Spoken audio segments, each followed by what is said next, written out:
Tonight we have the remarkable story of a man who says when it comes to Los Angeles, the CIA hasn't always played by the rules.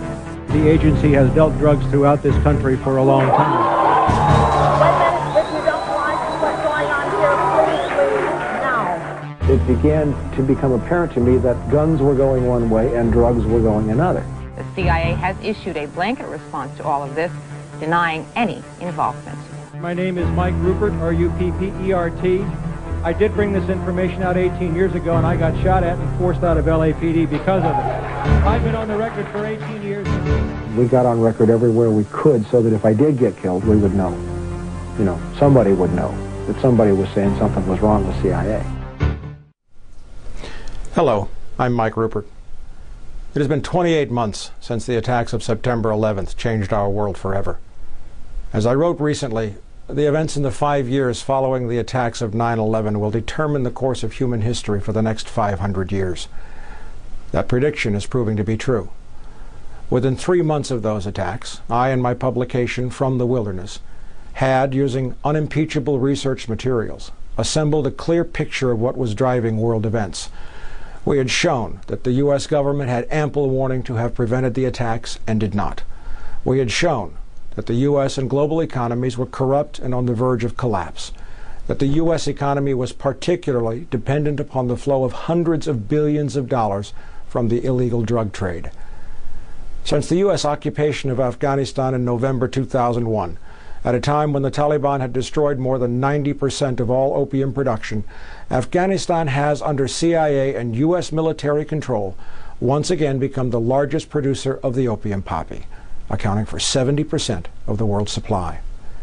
In spite of that, more than 2 million new Americans have become unemployed, and the total number of unemployed is higher than at any time since the Great Depression. According to the Reuters news service, the number of Americans living in poverty is 34.6 million. Most importantly, we accurately described something called peak oil. That is the fact that in 100 years, mankind has used half of all the oil and natural gas that has ever been created, and that from now on, the world will have to cope with ever-diminishing supplies of hydrocarbon energy, even as demand is increasing exponentially. We described the war that Dick Cheney told us would not end in our lifetimes as a sequential war to control the last remaining oil reserves on the planet. We specifically stated that the Middle East, Colombia, and Venezuela were on the agenda. We have been proved right on every count. And in the 2 years since I gave this lecture at Portland State University, our subscribers have benefited from more than 100 separate articles which have kept them ahead of the game. With the occupations of Afghanistan and Iraq, both of which have become costly guerrilla conflicts, and with the exposure of the Bush administration's deceptions about 9/11 and the threats posed by Saddam Hussein, we have seen the seeds for new conflicts being planted in West Africa, Venezuela, and Colombia, as well as in the Far East, Indonesia, and Korea. In each of these places, there are reserves of oil and gas or strategic transit routes that can help to meet supply needs for whoever controls them. The endgame for all this struggle is China, whose oil imports were recently predicted by the Japan Times to increase by 500% before the year 2030. What we did not know at the time that we made this tape, a fact which was not known even to the oil companies who were drilling there, was that an anticipated bonanza of oil from the Caspian Sea basin and Kazakhstan was proving to be a major disappointment. As one oil expert told a May 2003 conference on peak oil in Paris, which I was attending, quote, 20 out of 25 wells sunk in the Caspian basin between 2000 and 2003 have resulted in dry holes. What was thought to be a reserve holding as much as 200 billion barrels of oil has shown itself to be a series of isolated pockets totaling no more than 40 billion barrels. Planet Earth consumes 1 billion barrels of oil every 11.5 days. That oil may never reach Western markets because of the drilling, pumping, and transportation investment required. As this realization came to pass, the oil reserves of the Middle East have become all the more important for the industrialized world. 60% of all recoverable oil is in the Middle East. That helps to explain the sudden shift in U.S. policy away from Afghanistan and towards Iraq in 2002. It also explains the desperation behind the sloppy and fraudulent efforts to get the U.S. into Iraq at whatever cost, even if that prevented the re-election of the Bush administration or its exposure to impeachable charges over forged documents, the outing of CIA counterterror personnel, and many other criminal activities. 11% of all recoverable oil in the world is in Iraq. In the meantime, in spite of some resistance by the U.S. Congress and state and local governments against the Patriot Act, American civil liberties continue to be trashed. New laws, such as the Homeland Security Bill, permit the U.S. government to forcibly vaccinate American citizens against their will and then prosecute them as criminals if they refuse to accept untested vaccines. This, even as the vaccine makers have been granted absolute legal immunity if you or your family drop dead after receiving the shots, there's no one to sue. And critical shortages of natural gas have prevented the building of new electrical generating infrastructure and threatened the production of commercial fertilizers as food production for an exploding population becomes a critical issue. All commercial fertilizers are made from natural gas. Mankind stands at the brink of the most important moment it has ever faced. Alternative energy sources are vastly overrated, and none of them, in any combination, can replace what oil and natural gas have done for mankind in the last 100 years. Even if they could, the infrastructure and investment and building needed to implement these solutions should have begun 30 years ago, when the United States passed its own irreversible peak of production. Since I gave this lecture on the truth and lies of 9/11, I have given more than 35 additional lectures in 7 countries around the world, from Australia to Germany. With each lecture, I have updated this presentation with new material, and, sadly, not once have I had to say that we had it wrong from the start. So please, sit back now and watch our film, The Truth and Lies of 9/11, and begin to understand how deeply all of our lives are threatened. Then come join us at FromTheWilderness.com and become one of our more than 12,000 subscribers.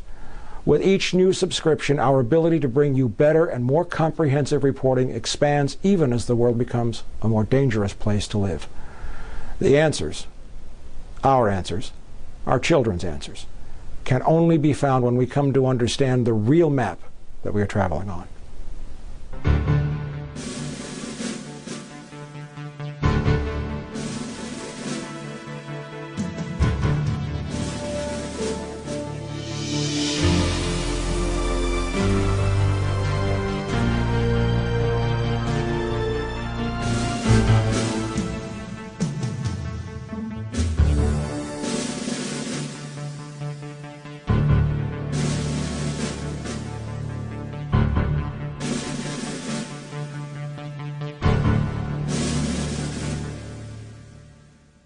Mr. Speaker, members, I rise today really with a very heavy heart, one that is filled with sorrow for the families and the loved ones who were killed and injured this week.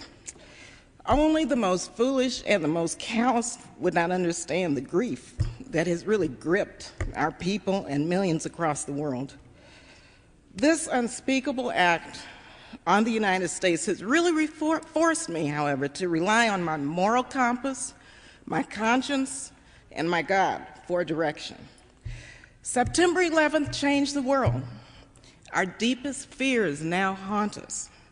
Yet I am convinced that military action will not prevent further acts of international terrorism against the United States. This is a very complex and complicated matter. Now, this resolution will pass, although we all know that the president can wage a war even without it. However difficult this vote may be, some of us must urge the use of restraint. Our country is in a state of mourning. Some of us must say, let's step back for a moment. Let's just pause just for a minute and think through the implications of our actions today, so that this does not spiral out of control. Now, I have agonized over this vote, but I came to grips with it today, and I came to grips with opposing this resolution during the very painful yet very beautiful memorial service. As a member of the clergy so eloquently said, as we act, let us not become the evil that we deplore.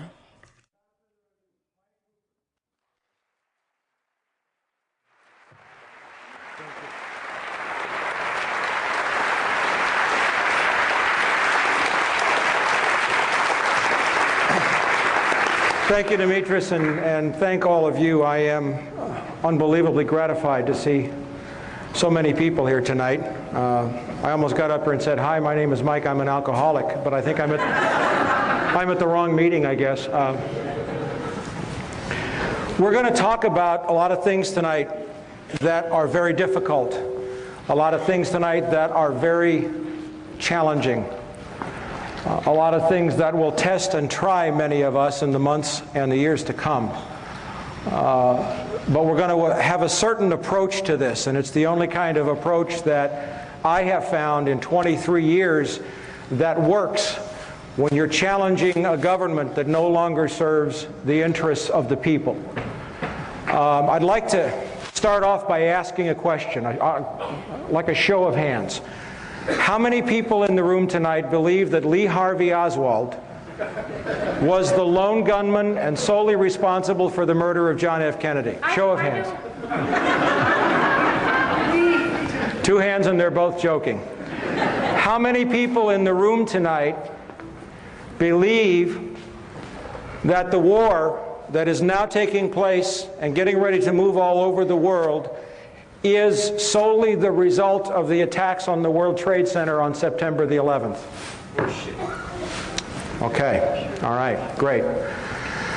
The approach that we're going to take tonight is very straightforward. I was, for some short period of time, not as much as I wanted to be, an investigator with LAPD. I worked narcotics, I was loaned to detectives, I worked a homicide table, I worked a burglary table and an auto theft table for a while. And there is a procedure that you follow when you are presenting evidence. There is a way that you structure evidence to avoid speculation, and there is a way to fight this government.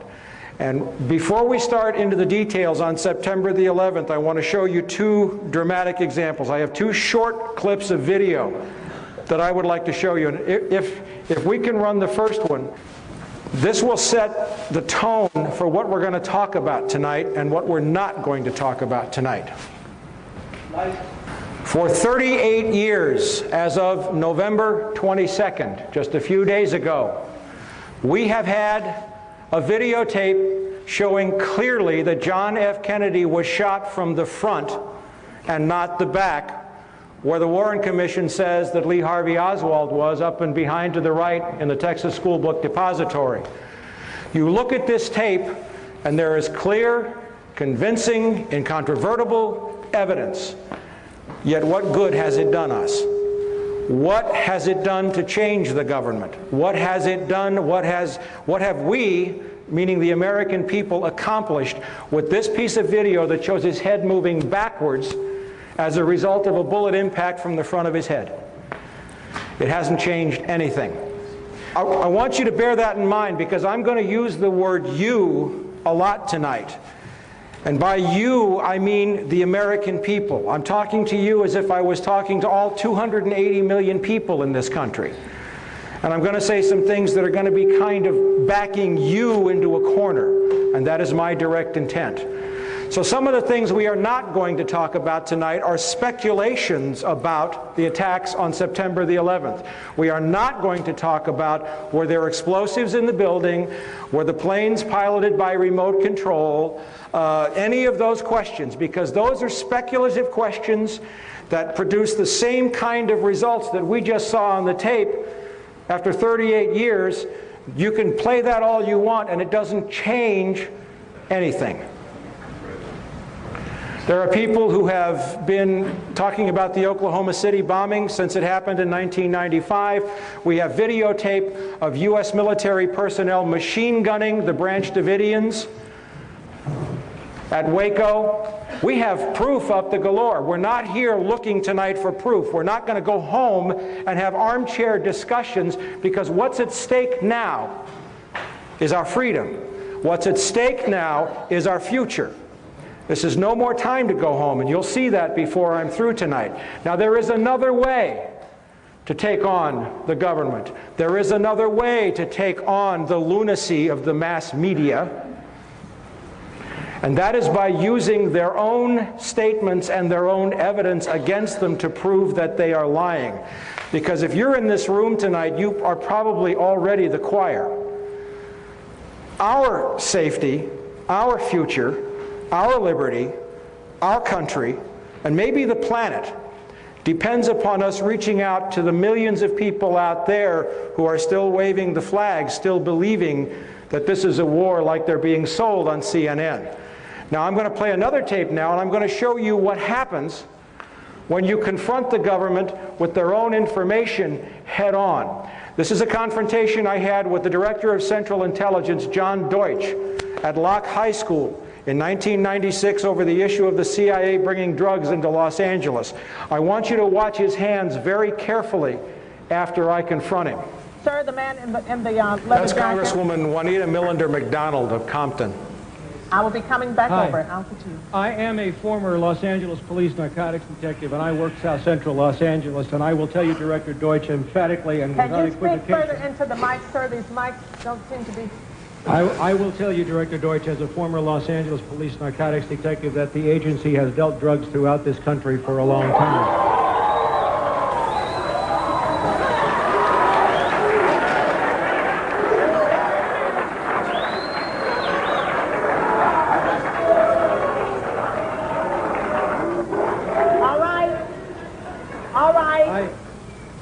All right, obviously that is an answer for a lot of you. Now can you please?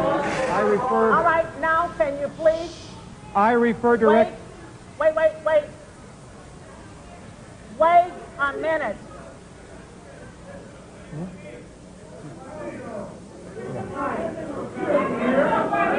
Wait a minute. Wait a minute here. Wait a minute. If you don't like what's going on here, please leave now. No, leave. No, leave now, because there are others who do want to hear what's going on in this room. Will you please take your seats? I will come back to you as we roll back across to the center section. Director Deutsch, I will refer you to 3 specific agency operations known as Amadeus, Pegasus, and Watchtower. I have Watchtower documents heavily redacted by the agency. I was personally exposed to CIA operations and recruited by CIA personnel who attempted to recruit me in the late 70s to become involved in protecting agency drug operations in this country. I have been trying to get this out for 18 years, and I have the evidence. My question for you is very specific, sir.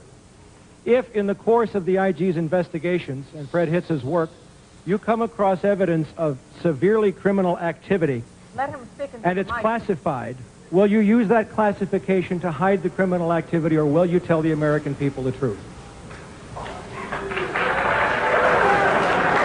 Watch his hands. Watch his hands.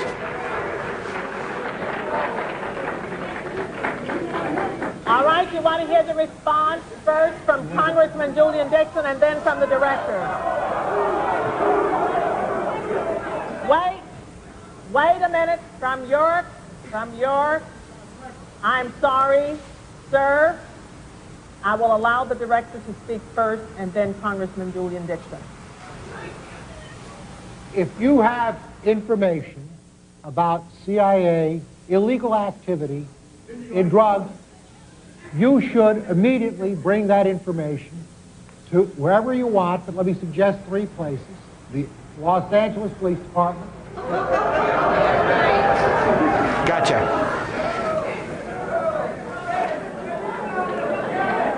Please. I'm sorry, others want to hear this answer. I am sorry, others want to hear this answer. It is your choice, the Los Angeles Police Department, the Inspector General, or office of one of your Congress persons from this. I did that 18 years ago, sir, and I got shot at for it. Wait a minute, sir. Wait a minute. Sir, And sir, you have not gotten the mic yet. You are not. But wait a minute, then don't speak out of turn. let me say something else. If this information turns up wrongdoing, we will bring the people to justice and make them accountable. All right, Congressman Dixon. Thank you, sir, for coming. Wait a minute here. I thought you did not want to be here, but now that you are here, please let us hear and listen. Thank you very much. Sir, I want to thank you for coming. You were at the last meeting. The staff probably had the spelling of your name wrong, but No, they didn't. we would like to talk to you. We have been looking for a couple of days for you, and we want to make sure that you contact the committee, because obviously you have some valuable information. If you want to give it to me privately, if you want to hand it to that aide where I can contact you this evening, please do it. Don't let us get away without getting a contact for you. If Thank you, I sir. Pass it up to him now so everyone can see that I got it, that would be fine. Thank you, sir. And for the record, my... Please keep the noise down so that we can hear and we can get answers. For the record, my name is Mike Ruppert, R-U-P-P-E-R-T. I did bring this information out 18 years ago, and I got shot at and forced out of LAPD because of it. I've been on the record for 18 years nonstop, and I'll be happy to give you, Congressman, anything that I have.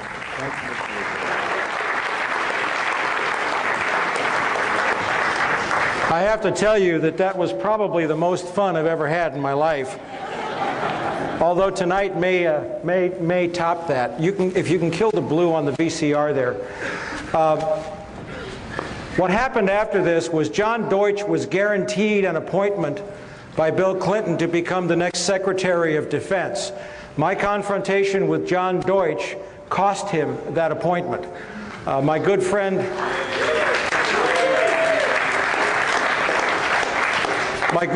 Dick Gregory, who I just did a radio show with on Thanksgiving Day, called me up and said he said he was talking to some people in Washington, and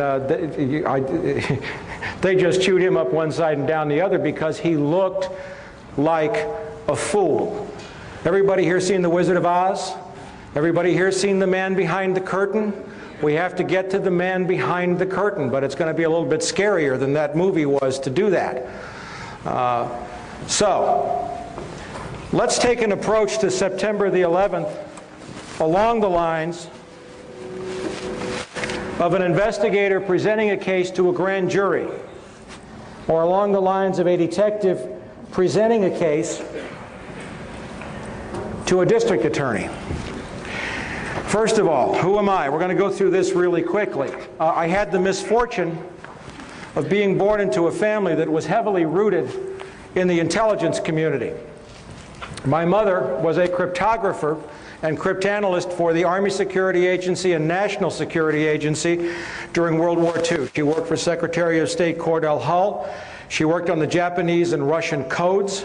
By the way, we did know the Japs were going to attack Pearl Harbor, and we did let it happen.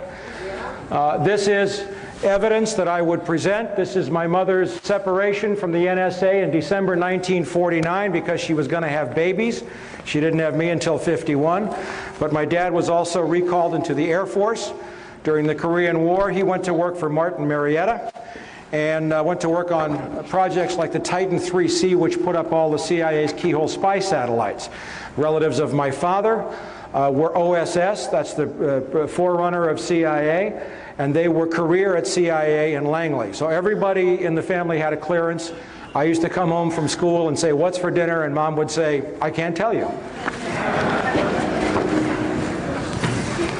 That's a joke, I hope. Now what I need is a way to do this so that I don't get them all whacked up here. Continuing with the presentation, there's a couple of points I want to make here in Portland.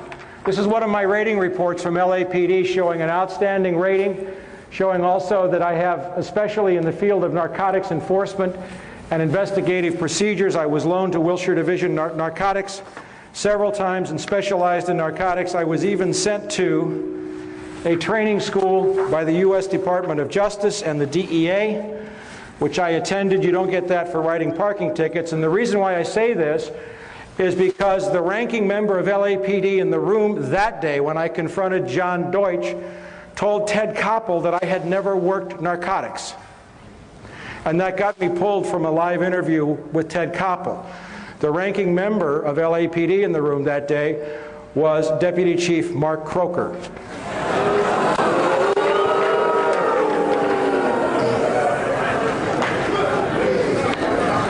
Yeah, I'm having fun already. Now I want to talk about CIA dealing drugs briefly because I have to lay a foundation. You have to understand the economic and the political context in which this war is taking place and in which it is set. And there's two things that if you don't understand, you will never understand September the 11th. One is drugs, the other is oil. Or one is oil, the other is drugs, okay? We want to talk about evidence. We want to talk about proof, okay? This is a memorandum that was written February 11th, 1982 to the Honorable William J. Casey. Everybody remember Bill Casey from Iran-Contra? CIA Director, signed by Attorney General William French Smith. This was at the beginning of the Contra War, very early in the Reagan administration. And something had happened before this. There had been a series of negotiations. Now in the CIA, the highest rung on the food chain is called an officer. If you are a case officer at CIA, you are someone who cannot be disavowed or denied. You are a man of the cloth. You are a man blessed with immunity. The agency will protect you. But underneath that on the food chain, they have career agents, contract agents, foreign agents, informants. They have proprietary companies, employees of the there's a whole category of people. Well, in 1982, because the CIA knew there was going to be a massive explosion in cocaine trafficking that they were going to control, U.S. Cocaine consumption went from roughly 80 metric tons in 1979 to 600 metric tons by 1987. Think about that for a minute. That's a lot of coke. All right, they knew that was coming. All right. So one of the things they did legally, because the agency and the government, they always find paper ways to try to cover their trail, and they think nobody will catch them. One of my favorite lines of all time, and for the first 100 of you who got here, you got a free copy of my last issue of From the Wilderness, is from Alan Dulles, who, when the Warren Commission report was released, however many volumes there were, and you read those volumes and you know that Lee Harvey Oswald didn't kill John Kennedy. And Alan Dulles said, the American people don't read. You don't read. This memorandum says, first of all, they took all the people who were not case officers and they decided to call them non-employees of the Central Intelligence Agency. There's a federal law stating that if a federal employee breaks a federal law, you have to report him. They were caught on the horns of a dilemma. So first they said, well, all these people are not employees, even though they get CIA paychecks. And then they said, in light of these provisions and in view of the fine cooperation, the Drug Enforcement Administration has received from CIA no formal requirement regarding the reporting of narcotics violations has been included in these procedures. That's black and white evidence of a conspiracy. The Attorney General of the United States just told the CIA director he no longer had to report it when anybody other than a case officer was dealing drugs. Let's look at something else about how cynical these people are. Now, I've been studying CIA and the drug trade for about 23 years, and this is one of my favorite documents of all time. Some 28 C-130 Hercules were smuggled by the CIA and the Pentagon through the U.S. Forest Service into private hands, supposedly for the purpose of fighting forest fires. The problem is that some of them turned up in Peru, in Mexico, in Panama, in Angola, in Iran, and Iraq, running covert missions for the CIA. One of these C-130s was caught in Mexico City. Aeropostal de Mexico had it, with $1 billion worth of cocaine on board. The Forest Service, having let these airplanes out, found itself in a kind of embarrassing position. So they had their lawyers work on it, and notice the last sentence. DOD is the Department of Defense. Apparently, DOD thinks that by having the Forest Service as the intermediary, if any future aircraft are used in drug smuggling, the Forest Service and not DOD will suffer the adverse publicity. They don't care about stopping it, they care about who's going to take the blame. It is possible to nail these people, but you have to know how to approach. The main reason why the CIA deals drugs is for one reason and one reason only. It's not to fund covert operations. The main reason is not to weed out the gene pool, although I will tell you, and I have proven that blacks have been deliberately targeted, but the CIA brings in more drugs than all the African Americans could use in this country. The main reason the CIA deals drugs is to support the U.S. economy. Let's take a look for a second. I don't know if you can read this in the back, but I'll call the names out. We're going to see something that's very unusual here. The National Security Act of 1947 created the CIA. It was written by a man named Clark Clifford, who was a longtime aide to Harry Truman. Okay? Clark Clifford's profession was he was a Wall Street banker and lawyer.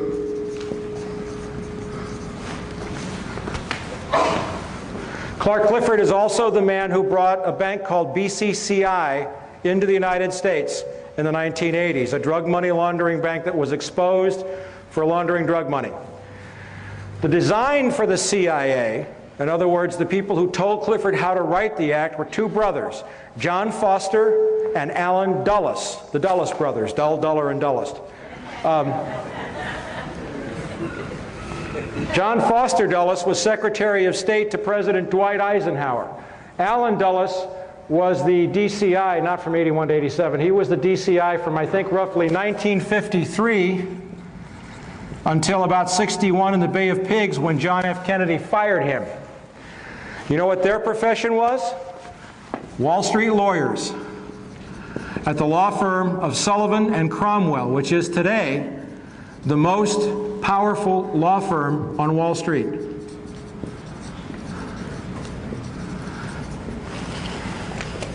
Bill Casey, the man we just saw the memo addressed to. We know he was Ronald Reagan's DCI. What did Bill Casey do for Richard Nixon?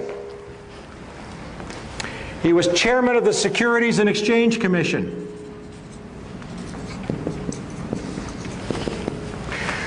Stanley Sporkin, one of my favorite turkeys, was CIA General Counsel during the 80s. He used to email back and forth with Oliver North. Dear Stanley to Ollie, Stanley to Ollie. It was very funny. Okay? Do you know what he did before he became? No, he was the General Counsel to the SEC.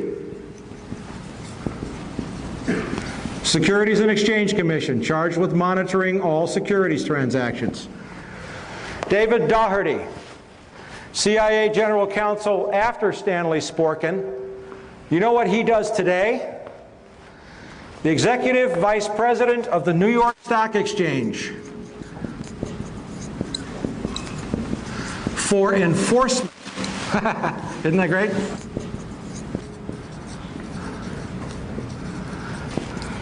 And then we have a gentleman by the name of A.B. Buzzy Krongard, and we're going to hear a lot about Buzzy Krongard tonight. Buzzy Krongard is currently the CIA Executive Director. The top three positions are DCI, Director of Central Intelligence, DDI, Deputy Director of Intelligence, and Executive Director. Buzzy Krongard was, until 1998, the head of an investment bank called A.B. Brown. A.B. Brown is involved in insider trading connected to September the 11th. He's a Wall Street banker.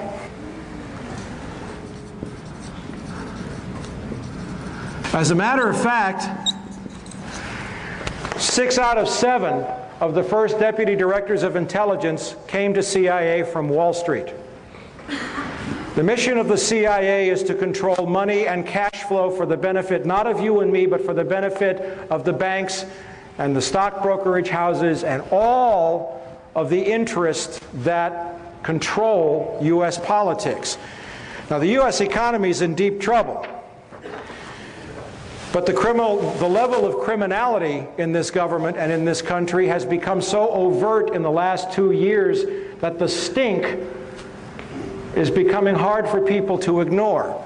This is a story from the Associated Press, June 27th, 1999. New York Stock Exchange chief, that's a guy by the name of Dick Grasso, hops on an airplane in New York City and flies to Bogota, Colombia, hops in an armor-plated limousine and drives up to the foothills in the mountains that are occupied by the FARC guerrillas, who occupy a third of Colombia. They tax the cocaine. Everybody in Colombia deals drugs. But what did he ask them to do? He asked the FARC guerrillas to invest their drug profits in Wall Street. There's an AP story right there.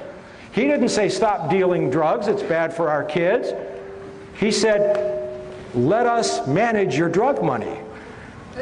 The FARC said, we think we would rather keep our money in Colombia for the benefit of Colombians. Why should we send it to New York? And what happened a year later was Bill Clinton announced Plan Colombia. And don't get me wrong here, Colombia is on the list of countries where this administration is planning to go to war because there's also oil there. All right. Still laying a foundation, but we're getting ready to move into September 11th. Let's look at a little history of the Bush family.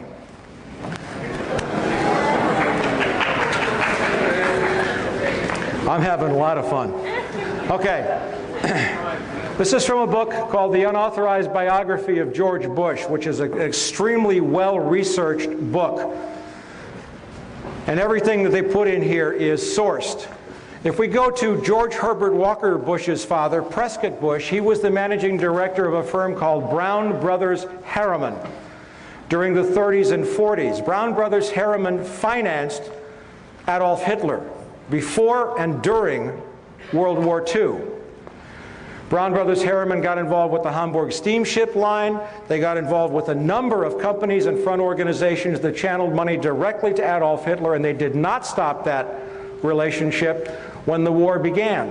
As a matter of fact, one particular firm, it was a bank affiliated, it was the Union Bank, affiliated with the Thyssen, that's T-H-Y-S-S-E-N, Steel Trust, managed by Prescott Bush, produced 50.8% of Nazi Germany's pig iron, 41.4% of Nazi Germany's universal plate, 36% of Nazi Germany's heavy plate, 38.5% of Nazi Germany's galvanized steel, 45.5% of Nazi Germany's pipes and tubes, 22% of Nazi Germany's wire, and 35% of Nazi Germany's explosives.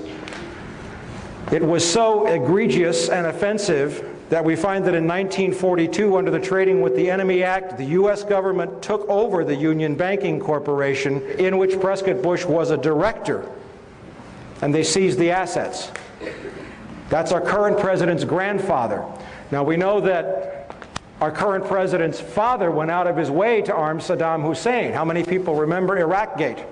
I have an excellent story on that. There's monstrous, wonderful sourcing on the fact that George Herbert Walker Bush created the enemy which he fought in 1991. And so it is currently with Osama bin Laden. Now, how important is drug money? The International Monetary Fund published a report in January of this year showing that $1.5 trillion, trillion with a T, a year is laundered through the world banking system. Of that, according to Le Monde and according to the U.S. Department of Justice, it's very safe to say that $500 billion to $600 billion of that is directly the result of the drug trade. Why is drug cash important? How many people here have a credit card? All right, now I want you to be real truthful when you answer this.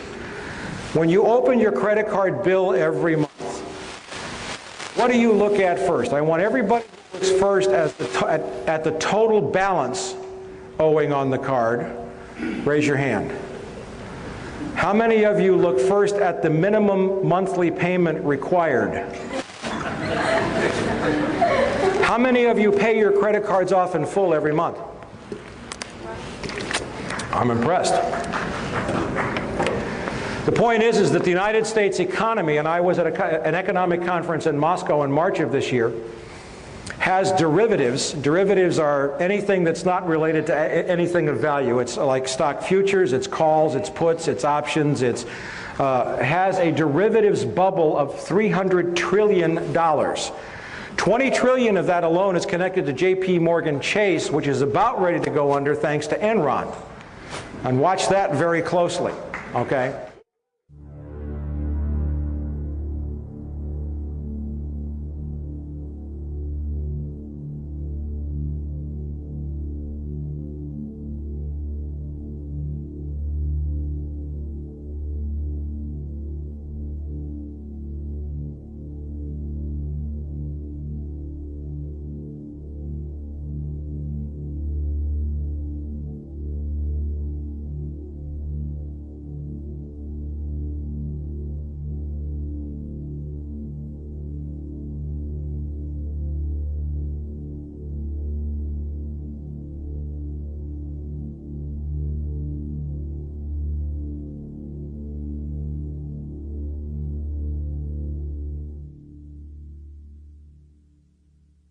Just in March of this year, we had a wonderful piece of evidence come up from Senator Carl Levin's minority report to the Senate Permanent Subcommittee on Investigations, and it was a report on correspondent banks and money laundering. Now, this is a story from the Washington Post dated February 5th.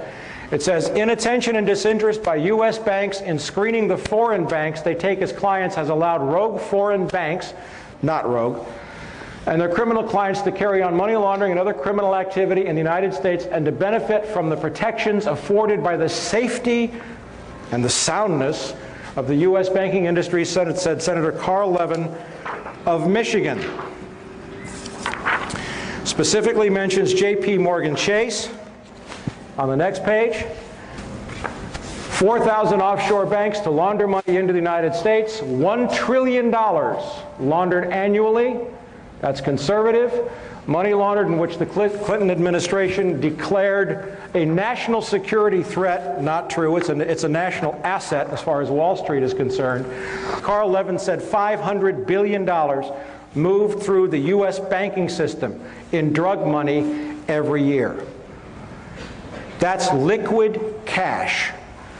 And you want to know how important liquid cash in this world? There's a saying. One of my dear friends and colleagues and mentor, Catherine Austin Fitts, is a former Assistant Secretary of Housing. She was a managing director of Dillon Reed on Wall Street. She says cash flow is everything. And in an economy that's on the verge of a major implosion, without cash flow, the crash is guaranteed. Now, CIA's role is to make sure that as much of that drug money comes through the U.S. economy as possible.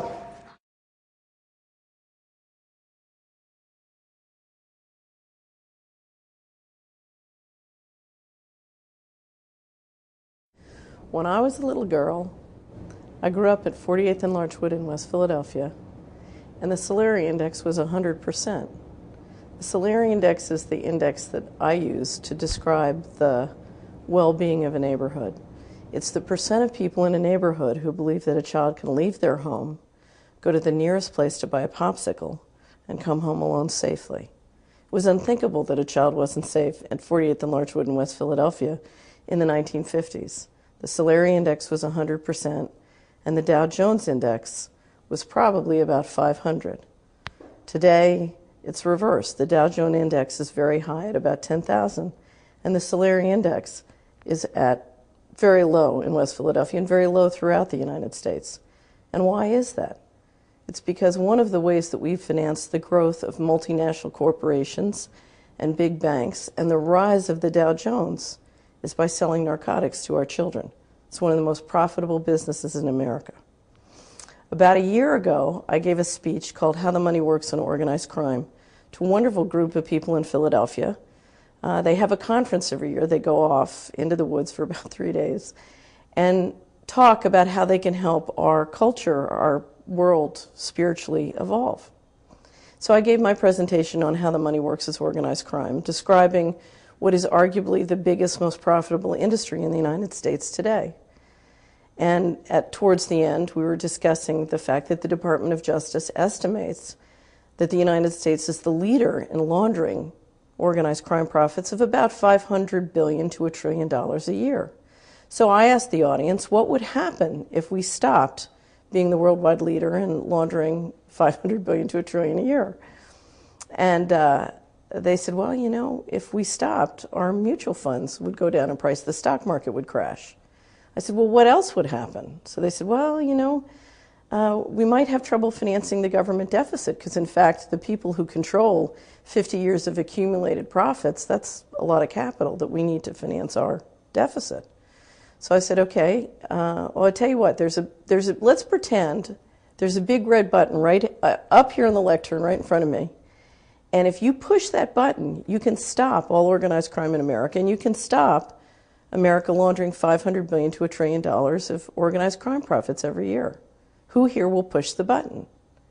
And out of 100 people, only one person would push the button.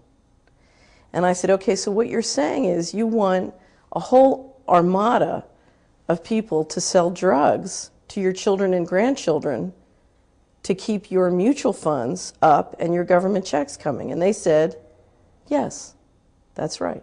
Now, there are many ways to change that. There are many ways to re-engineer our financial system and our resources so that the Solari Index and the Dow Jones can be friends.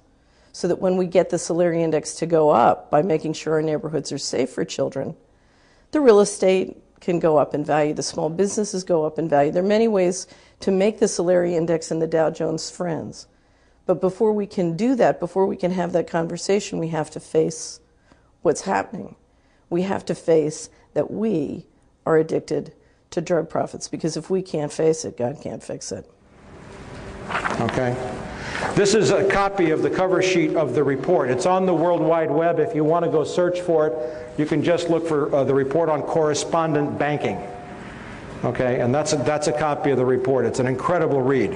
What they don't tell you in there, of course, is that the U.S. economy is dependent upon that drug money, among other things. Now let's go a little further. Gotta love this. If this gentleman down here in the black jacket walks into a bank with a deposit of $10,001, does everybody understand that the bank has to fill out a report and send it to the U.S. Treasury indicating that he might be a money launderer? But did you happen to know that under U.S. laws, there are certain classes of business that are exempt from making currency transaction reports? Included in those are a bank, obviously, a department or agency of the U.S. government. CIA does not have to fill out currency transaction reports. An entity established under the laws of any state, But you come down to this one. A listed entity other than a bank whose common or analogous equity interests are listed on the New York Stock Exchange or American Stock Exchange, or designated as a NASDAQ national market security. If you have a company that trades on Wall Street, you can launder all the money you want to. It's legal. Gee. Now I'm just laying a little groundwork here for you before we get to September 11th. We're getting there. Just last year, a group of companies were called in to meet with Janet Reno, who's not probably the most ethical person that ever lived, and Secretary of State Deputy Treasury Secretary Stuart Eisenstadt. And these companies, Hewlett-Packard, Ford, Sony, General Motors, Whirlpool, General Electric, and Philip Morris, were called in to the Department of Justice for the amount of drug money they were laundering. Basically, the message was, you guys cool it. Okay? It's getting like out of hand. Now, let me ask a question. This gentleman right here, what's your name? Kevin. Kevin. Kevin is a drug lord. Kevin is the king of all drugs in South America. Okay? All right, and let's say this young lady right down here with the glasses. What's your name? Rhonda. Rhonda is the Executive Vice President of General Motors for the Southern Hemisphere, or South America, okay?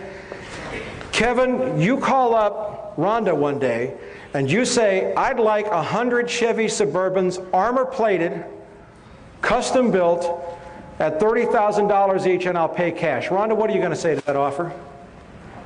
All right. All right. Now, Kevin's got money that he can't spend because it's drug money.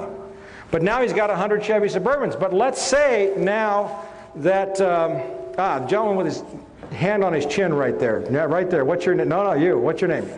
Brian. Brian is Jack Welch, the chairman of General Electric. Okay? Now, Kevin, you're really good. Okay? You got $200 million that you got to move. Okay? So you call up Jack Welch's assistant, special accounts assistant. You say, I'd like to open in South America Kevin's Appliances. I'd like to buy $200 million of everything GE has because I'm going to open this appliance store and I'll pay you cash. Now, Jack Welch at GE, what do you say? Right on. Let's do this deal. Now, by the way, who owns NBC? General Electric. MSNBC, CNBC, all the NBCs. Okay? Now let's just take a look at that for one quick second. Very quickly, a price-to-earnings ratio, P to E, market capitalization. It's very simple. If you have a company that has 10,000 shares, and each share sells for $10, did I say 1,000 shares? 1,000 shares, $10. Your market capitalization is $10,000. You multiply the share price by the number of shares. Market capitalization. You divide that by net profits. In other words, what you sell less the cost of doing business, and you come up with the ratio. This is how they value the stock market. Okay, so if you have a company that has a $300 million market capitalization and a $10 million net profit, the price to earnings is 30. The POP is 30. And that's about right. And by the way, the current Dow Jones Industrial Average is overpriced by about 2/3. Okay? Now, if you have this 30-to-1 ratio, if I add another $1 million, my pen went dry. If I add another $1 million and make that 2, what happens to this number? Becomes 60. All right? Now, the lady in red down here, who's looking away from me. Ma'am, what's your name? Karen. Karen owns an orange juice company. Makes the best orange juice in the world. And I owe all of what I'm teaching you now to Catherine Austin Fitz. And she's just she has a wonderful website at solari.com, and we'll put those up before I leave. You make incredible orange juice. Okay, the best orange juice in the world. It's fairly priced. Karen's orange juice, right? Okay. You have $1 million net profit a year. Now, let's say this young lady down here in the glasses with the light green sweater. What's your name? That's you. What's your name? Chris.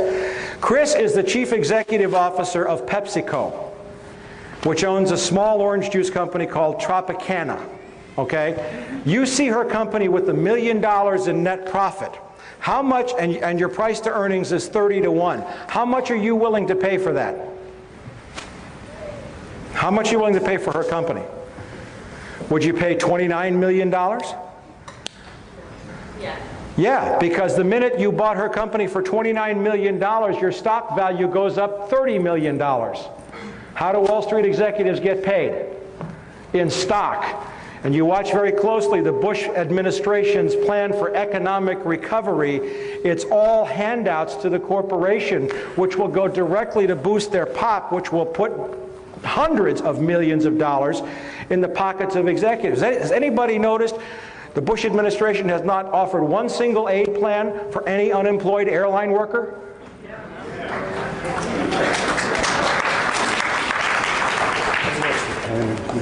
All right, let's get down and dirty here. Oh, one more thing. Remember that guy John Deutsch that I had fun with? Okay, well, right now he's on the board of directors of Citibank, along with the former executive director of the CIA, who is not on the board, but she's very highly placed executive, Nora Slatkin. John Deutsch, of course, is as crooked as the rest of them. Also on the board of Citibank is a guy named Robert Rubin, former U.S. Secretary of the Treasury. Yes, thank you. He deserves all the hisses he can get. Well, in May of this year, Citibank announced a $12 billion cash purchase of a Mexican bank called Banamex. Second largest bank in Mexico, also a documented, and I mean documented, drug money laundering bank that was exposed in a Mexican newspaper. Roberto Hernandez, this is him, gets a seat on Citibank's board of directors, and yet this is what's going on his property. He owns thousands of acres near Cancun in Mexico. The locals call it the Cocaine Peninsula. There's hundreds of photographs. He lost two lawsuits in Mexico, and then my friend Al Giordano, who publishes a great website called www.narconews.com, wrote a great story about the Mexican paper stories, and Hernandez sued Giordano in New York, and he's going to lose that lawsuit, by the way. Al Giordano's a brave journalist.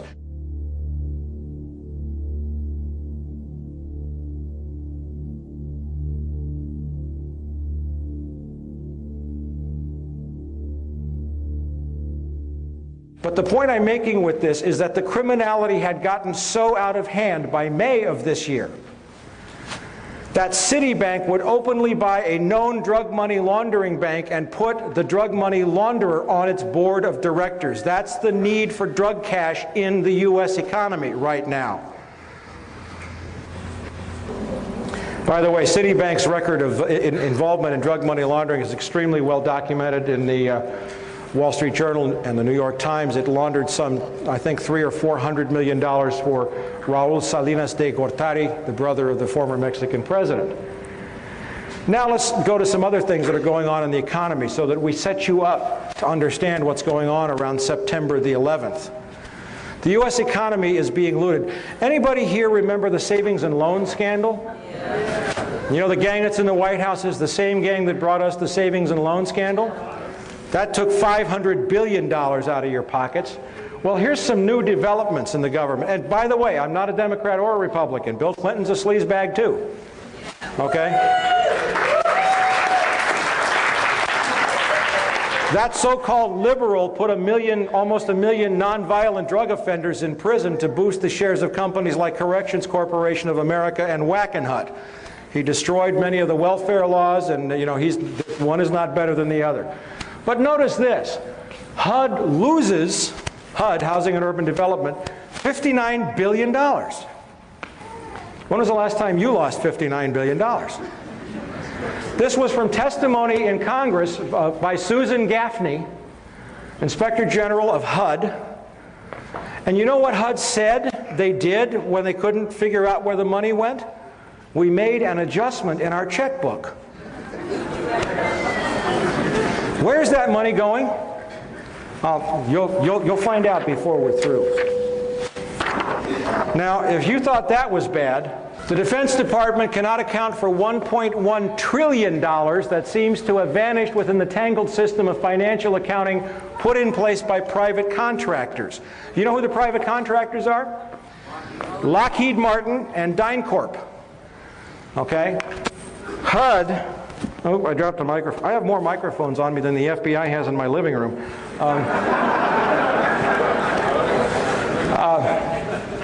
This is from a very great reporter, a very courageous woman who had served on Capitol Hill for many years and became an investigative reporter named Kelly O'Meara, who writes for the Washington Times Insight magazine. I know it's owned by Moon, but Kelly does fabulous work, and she's written a great piece on civil rights after the September 11th attack. The point is that $4.4 trillion in adjustments to the Pentagon books had to be cooked to compile the required financial statements, and that $1.1 trillion of that amount could not be supported by any reliable information. All right, now, there's one thing I got to do before we get to September the 11th and what's happening since. It's easy to say that this is a war about oil, and you're going to know more about it than you did when you came in here when you leave. The entire world economy is on the brink of a major collapse. 2 days before the attacks on the World Trade Center, I issued an emergency bulletin to all of my subscribers. And by the way, there's a table over here, and those of you who would like to subscribe, we have the information there for you. I'll put a website up. We also have videotapes of a lecture on Wall Street's War for Drug Money, which is like 2 hours on what I did with the economy, that I gave at the USC School of International Relations last December. And we have those tapes over there. I think Chris Milligan's over there somewhere. Chris, wherever you are. But I issued a bulletin saying that we were on the brink of an economic collapse that would make 1929 look like a picnic. And in the 3 weeks prior to the attacks, the Dow had dropped almost 900 points.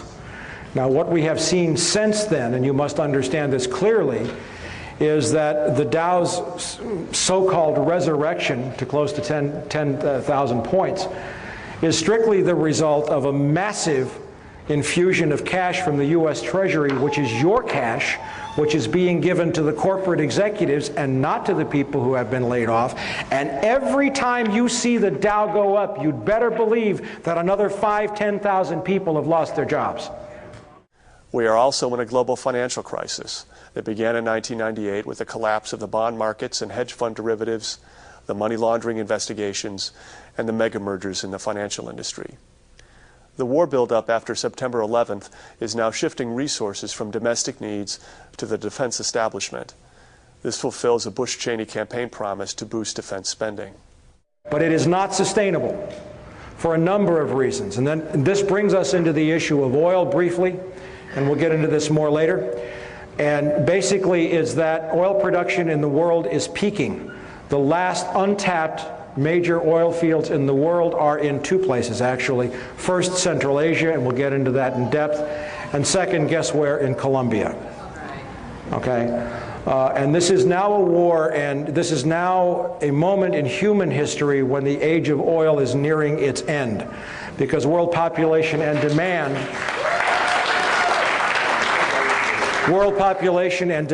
will exceed production sometime within roughly the next 10 years. And we're going to get into that for why. But now let's go back into the warnings about September the 11th. And I didn't do a lot of this, and we have time. Osama bin Laden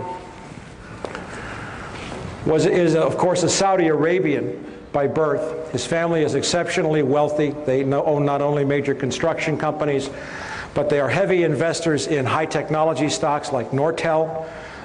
They have a piece of Pepsi, I think, and Coca-Cola. They're into everything. They're very wealthy. In 1976, Osama's older brother Salim bin Laden hired a man in Texas by the name of Jim Bath, who has CIA connections, to handle all the investments in the United States for the bin Laden family. Jim Bath also happens to be a personal, almost lifelong friend and former Air National Guard pilot with George W. Bush. And immediately after Jim Bath made the arrangements took over the bin Laden family's finances, Jim Bath made a $50,000 investment in George W. Bush's first company, Arbusto Energy. The connections between the Bushes and the bin Ladens become much more clear as you move forward, and we have reported this in From the Wilderness. Again, I was using stories, and you'll see this. When George Herbert Walker Bush made trips to Saudi Arabia in 1998 and 2000 to meet with the Saudi royal family and to meet with the bin Laden family, which he finally acknowledged, along with former British Prime Minister John Major, on behalf of a company called the Carlyle Group, which is the 11th largest defense contractor in the company, in the country. Carlyle Group is a privately owned corporation. That means they do not have to report their ownership or financial activities to the SEC. Yet they provide all kinds of the highest technology equipment to the U.S. Pentagon. And Carlyle, of course, has made several, probably $1 billion, and will as a result of this war. In that context, Osama bin Laden went to Afghanistan in 1979, 1980, maybe the early 80s, to fight the Russians, and he was supported by the CIA. And it's interesting to note that when the Russians invaded Afghanistan, 0%, and this is from Professor Alfred McCoy of the University of Wisconsin, who's also one of my subscribers, in a great book called The Politics of Heroin. 0% of the U.S. consumption of heroin came from Pakistan, Afghanistan before the Russian invasion. By 1985, 86, 40% of the heroin in the United States came from that region, all controlled by the Central Intelligence Agency. And Osama bin Laden came up under a guy named Gulbuddin Hekmatyar, who ran 6 heroin labs, all protected by the CIA and controlled by the agency. He has been a CIA asset for a long period of time. We'll see more about that. He is a CIA creation. Now we come to September 11th, and we're going to go into a timeline here, and I have written several stories, and I was on the radio here with Sheila Hamilton at KPAM just a few days after the attacks, and I was saying the U.S. government knew these attacks were going to take place and did not stop them. And I keep building to that evidence, but I'm going to show you a couple of things now. Not by any means all of the evidence that I have of foreknowledge, but just a couple of telling points. Israeli security issued urgent warning to CIA of large-scale terror attacks. And this is a long story saying that the Israeli Mossad knew that the attacks were going to take place. They knew that the World Trade Center were the targets. This is from the British paper The Telegraph. Two senior experts with Mossad were sent to Washington in August to alert the CIA, and so on and so forth. This is just one of probably 24 examples that I have that are absolutely specific. Now bear in mind that if what I'm showing you is known overtly through the media, how much more does our $30 billion intelligence community know? There's a recurring theme out there that maybe the Israelis did this. You hear that in some right-wing circles. Horsepucky. They didn't do it. They were warning the U.S. hand over fist, and the U.S. did not listen because it needed the attacks. And you will be convinced of that. But here's one of the most telling pieces of evidence that I found. We reviewed the list of former tenants of the World Trade Center at the online Wall Street Journal site, and there's the website. It is an alphabetical list of tenants. Scroll to the very bottom and notice the moving date for the office of Zim American Israeli Shipping to Norfolk, Virginia. They were in the World Trade Center. They must have had Mossad's input because they vacated 1 week before September the 11th, and they broke their lease. The Israelis didn't pull the attack, but they were smart enough to get their people out of the way. How come our government didn't do the same thing for us? Now we're getting into the heart of September the 11th. I picked up this document just a few days after the attacks, September 23rd. And it's from the Herzliya Institute for Counterterrorism. It is an Israeli counterterrorist think tank. Of course it's connected with the Mossad. And what they detailed, this is from the October 15th issue of From the Wilderness. Between September 6th and 7th, the Chicago Board of Options Exchange saw purchases of 4,744 put options on United Airlines and only 396 call options. A put option is basically a bet that the stock price is going to go down. It's a contract that's entered into that's irrevocable. And let's say the gentleman in the suspenders, I do a put option deal with you to sell shares at $100 in 2 weeks, 4 months. 4 months is the standard, but you can write the contract for anything you want. And he's committed now to buy the shares for $100. Well, if I know that the attacks are going to take place, I don't have to deliver the shares until the contract matures. So if I know the stock is going to crash, he enters into a put agreement with me, agrees to buy the shares at $100. The next day the World Trade Center attacks happen. The stocks are selling for $20. I go buy the shares for $20, and he has to buy them for $100. That's how a put option works. That's a short version, okay? So we saw 4,744 put options on United Airlines, but only 396 call options. On September the 10th, 4,516 put options, same deal, were placed on American Airlines, bought on the Chicago Exchange, compared to only 748 calls. There were no other similar trades on any other airlines. And this level of put options was like 600 to 1,200% above normal for United and American Airlines. Now, just these trades alone, there were also put options placed on Merrill Lynch, which had 22 floors. No, Morgan Stanley had 22 floors, and Merrill Lynch had an offices near. Both were heavily impacted. Heavy put options there, heavy put options on reinsurance companies, Munich Reinsurance, the largest in the world, AXA Reinsurance in France, which owned 25% of American. Totally out of whack, absolutely spiking. There's another newsletter that says very clearly, by a guy by the name of Phil Erlanger, and this is his newsletter, that the insider trading may have cost $1 billion. Now these, just these ones that were identified, produced only $2.5 million in instant profits for somebody who knew the attacks were going to take place. Nobody claimed the profits. The San Francisco Chronicle caught it shortly thereafter, and nobody has claimed them since. And we don't know who made the trades.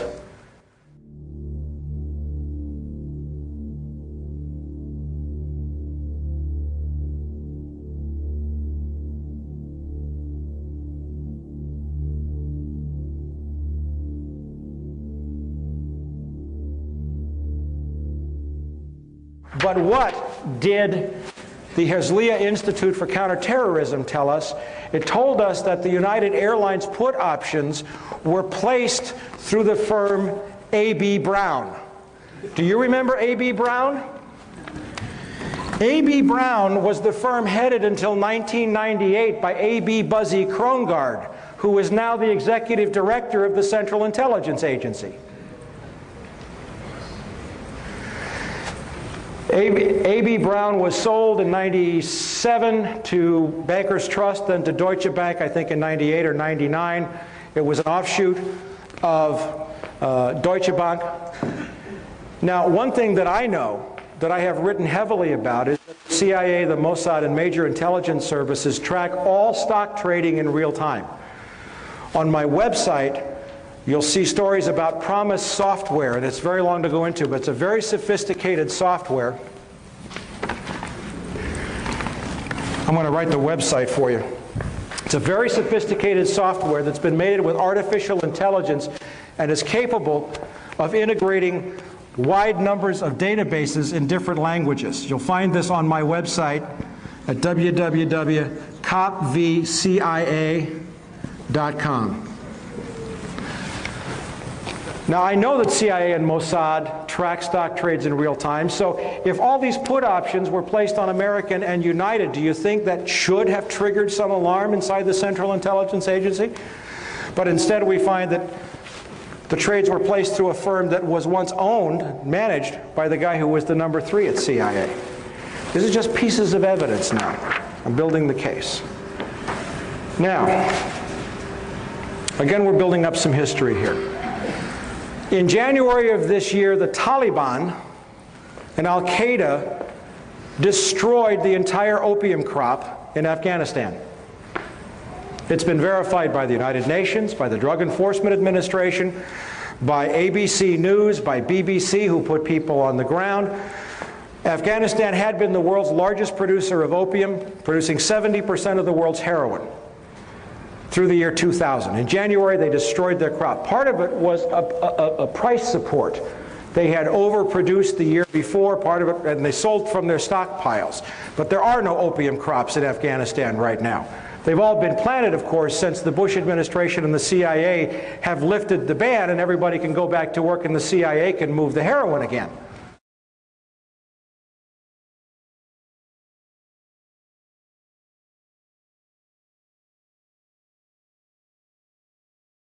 Something that is not being reported in the US press, but is getting quite wide coverage in England and in Europe.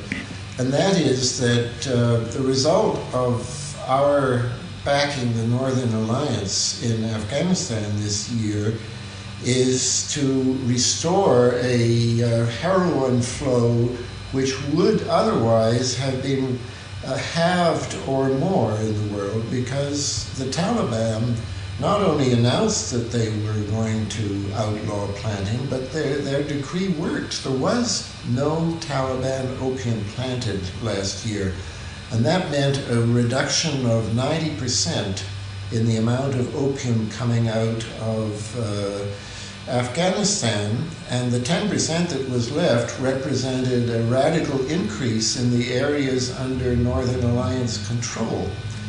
Now, if we had not gone into Afghanistan, this would have been the most effective reduction in the flow of heroin in the world since the DEA was created 30 years ago. But by going into Afghanistan, backing the Northern Alliance, we've now chased the Taliban out, and in all kinds of provinces where the farmers had started to plant wheat, they're now plowing up their fields and putting in opium instead. And the global drug authorities at the UN expect that we're going to go back to the record flow of opium that we've seen in the last couple of years. But we heard right after the attacks on September 11th, Tony Blair saying, we will bomb the poppy fields. Well, there are no poppy fields. They destroyed their crops.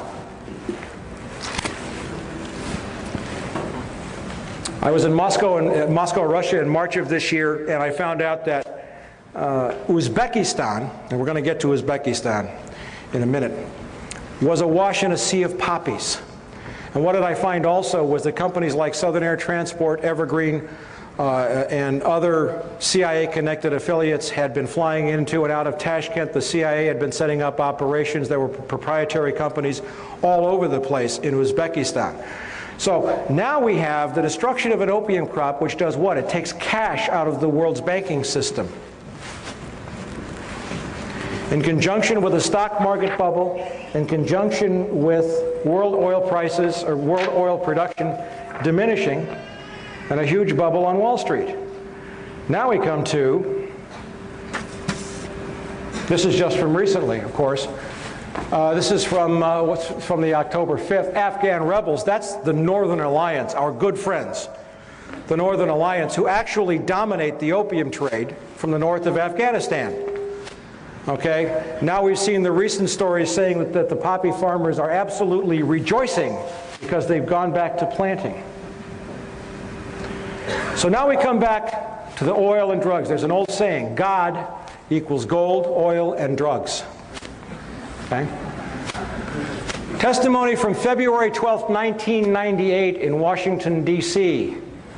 before the House International Relations Committee by John Maresca, Vice President of International Relations for UNICAL, which had been planning to build a pipeline for some time from the Central Asian oil fields of Tajikistan, Kyrgyzstan, Uzbekistan, all the stands, across Afghanistan down to the Pakistani coast. It's a distance of about 1,500 miles.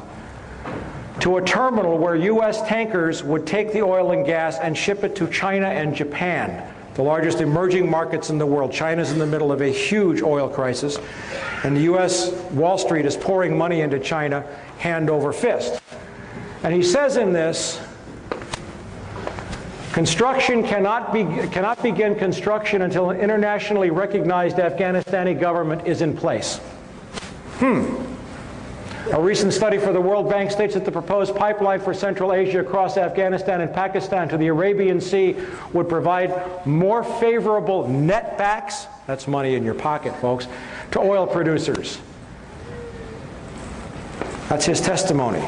Now, UNICAL put the pipeline on hold in 1999. They also hired a guy named Henry Kissinger to consult for them, which explains why Afghanistan has never been listed as a sponsoring terrorist nation. Isn't that strange? The head of all the terrorists in the world, and the biggest country, has never been listed?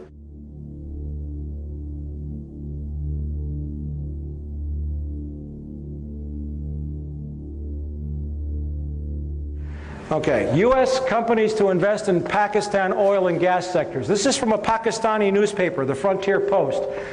The date is, what is the date? October 10th.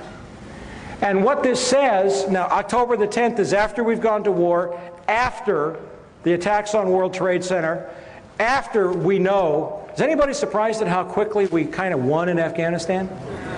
Okay. Well, the war's been planned for 4 years, and I'm saving the best for last, but the U.S. ambassador to Pakistan met with the Pakistani oil minister and briefed the ambassador on the proposed Turkmenistan-Afghanistan Pakistan gas pipeline, and said that this project opens up new avenues of multidimensional regional cooperation, particularly in view of the recent geopolitical developments in the region. Gee, the pipeline that was blocked is now back on full tilt just days after we started the bombing. Suspicious. Okay, maybe I haven't convinced you of everything, but we're just getting warmed up now. This is how Afghanistan went unlisted as a terror responser. This is the story that I found, and it says right here, UNICAL hired former State Department insiders, former Secretary of State Henry Kissinger, former Special U.S. Ambassador John. The guy was also, I didn't see that. The UNICAL guy was also a special ambassador. And Robert Oakley, a former U.S. ambassador to Pakistan. You're going to love where Henry Kissinger turns up on this, by the way. All right. This is one other thing about Kissinger. Chinese oil firm picks Kissinger as advisor. This is from November 4th. Thank you.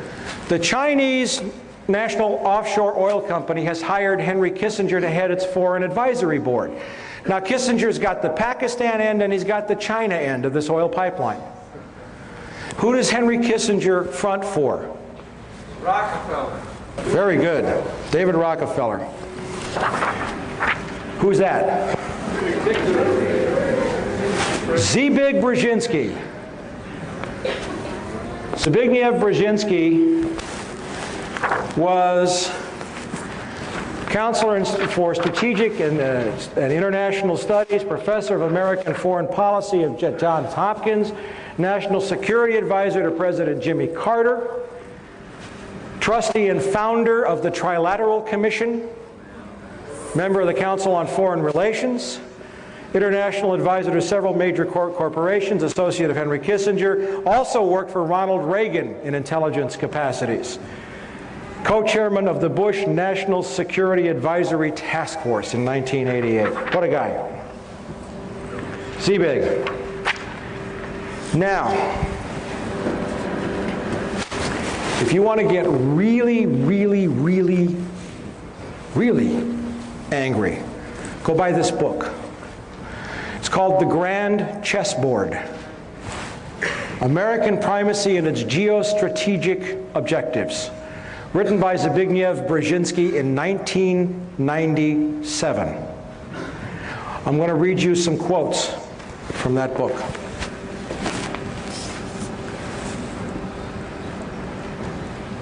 Page XII, it's the very first words in the book. The last decades of the 20th century has witnessed a tectonic shift in world affairs.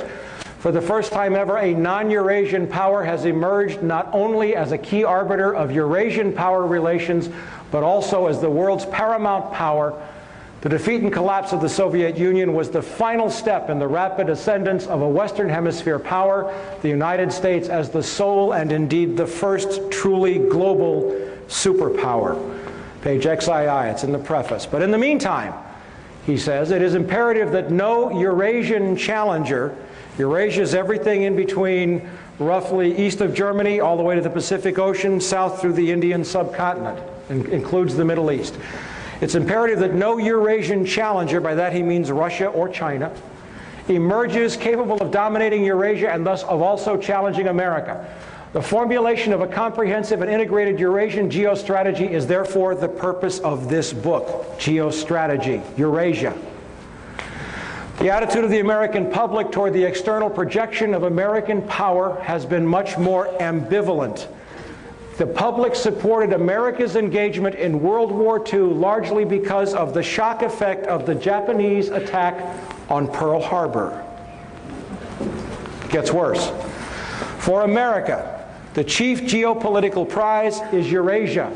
Now a non-Eurasian power, that's us, is preeminent in Eurasia, and America's global primacy, isn't that arrogant? America's global primacy is directly dependent on how long and how effectively its preponderance on the Eurasian continent is sustained. What he's saying is that if the U.S. wants to stay top dog, we have to control Eurasia. America's withdrawal from the world, or because of the sudden emergence of a successful rival, would produce massive international stability. It would prompt global anarchy. You know what he's saying there? Yeah, a little global anarchy would probably be a damn good thing right now. What he's saying there is, if we don't control the world by whatever means necessary, the world's going to be miserable. He didn't ask my opinion. Did he ask yours? Okay. In that context, how America manages Eurasia, do we manage people around the world? Is that our job? Is critical. Eurasia is the globe's largest continent and is geopolitically axial. A power that dominates Eurasia would control 2 of the world's 3 most advanced and economically productive regions. A mere glance at the map also suggests that control over Eurasia would almost automatically entail Africa's subordination, rendering the Western Hemisphere and Oceania, that's Australia, for all of you non-academics, geopolitically peripheral to the world's central continent. About 75% of the world's people live in Eurasia, and most of the world's physical wealth is there as well, both in its enterprises and underneath its soil. Eurasia accounts for 60% of the world's GNP and 3/4 of the world's known energy resources.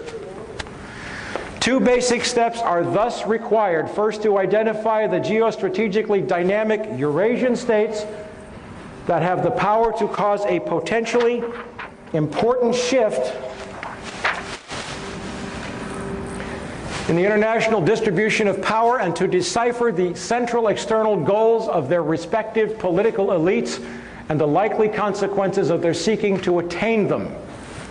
Second, to formulate specific U.S. policies to offset, co-opt, and/or control the above.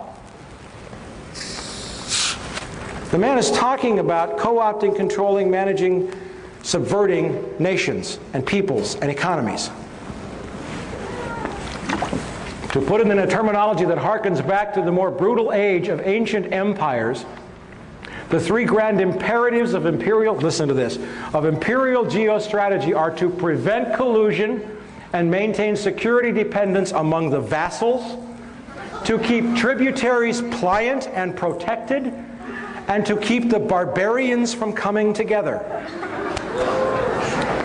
That's on page 40. I'm telling you, you got to buy the book. Now we get really serious.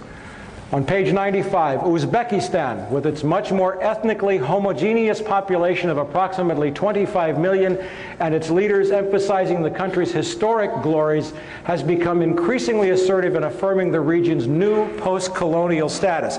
He saw the first step in this as diminishing the ability of Russia to reassert the dream of the Soviet Union. All the stands in Central Asia were once part of the Soviet Union. The borders were drawn arbitrarily by Lenin and Stalin.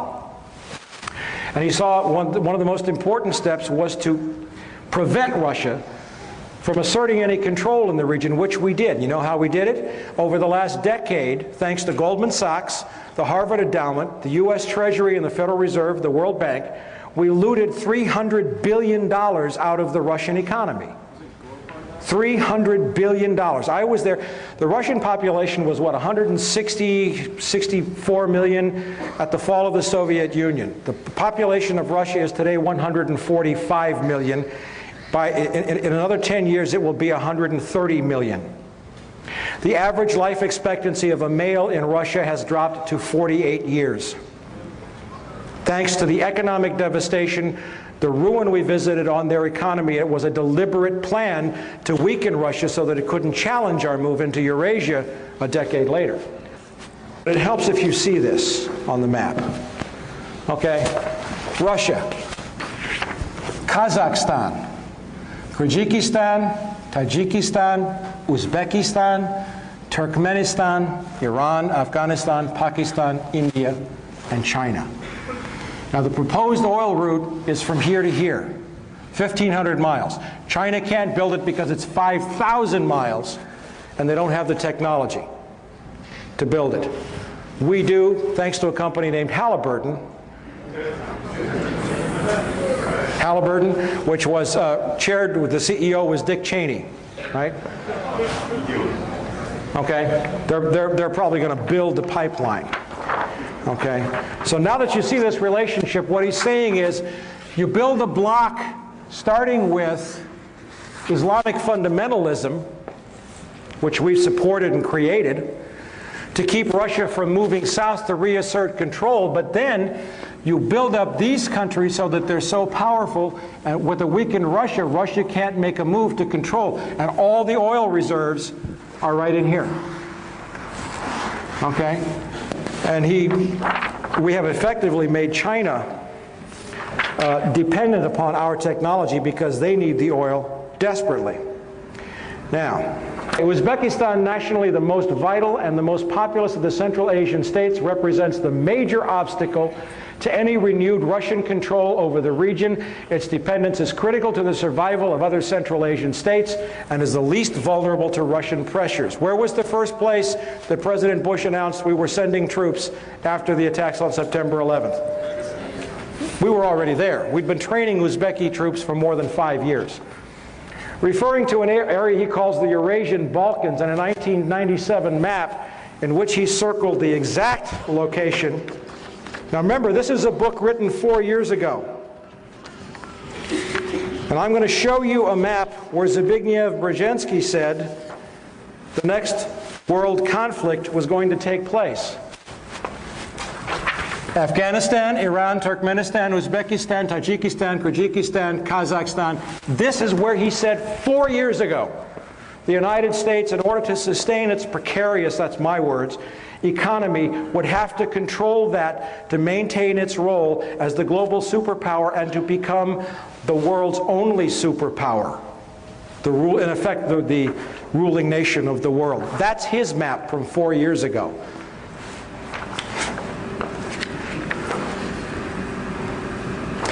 Referring to an area he calls the Eurasian Balkans and a 97 map in which he circled the exact location of the current conflict, describing it as the central region of pending conflict for world dominance, Brzezinski writes, moreover, that the Central Asian republics, are of importance from the standpoint of security and historical ambitions to at least 3 of their most immediate and more powerful neighbors, namely Russia, Turkey, and Iran, with China also signaling an increasing geopolitical interest in the region.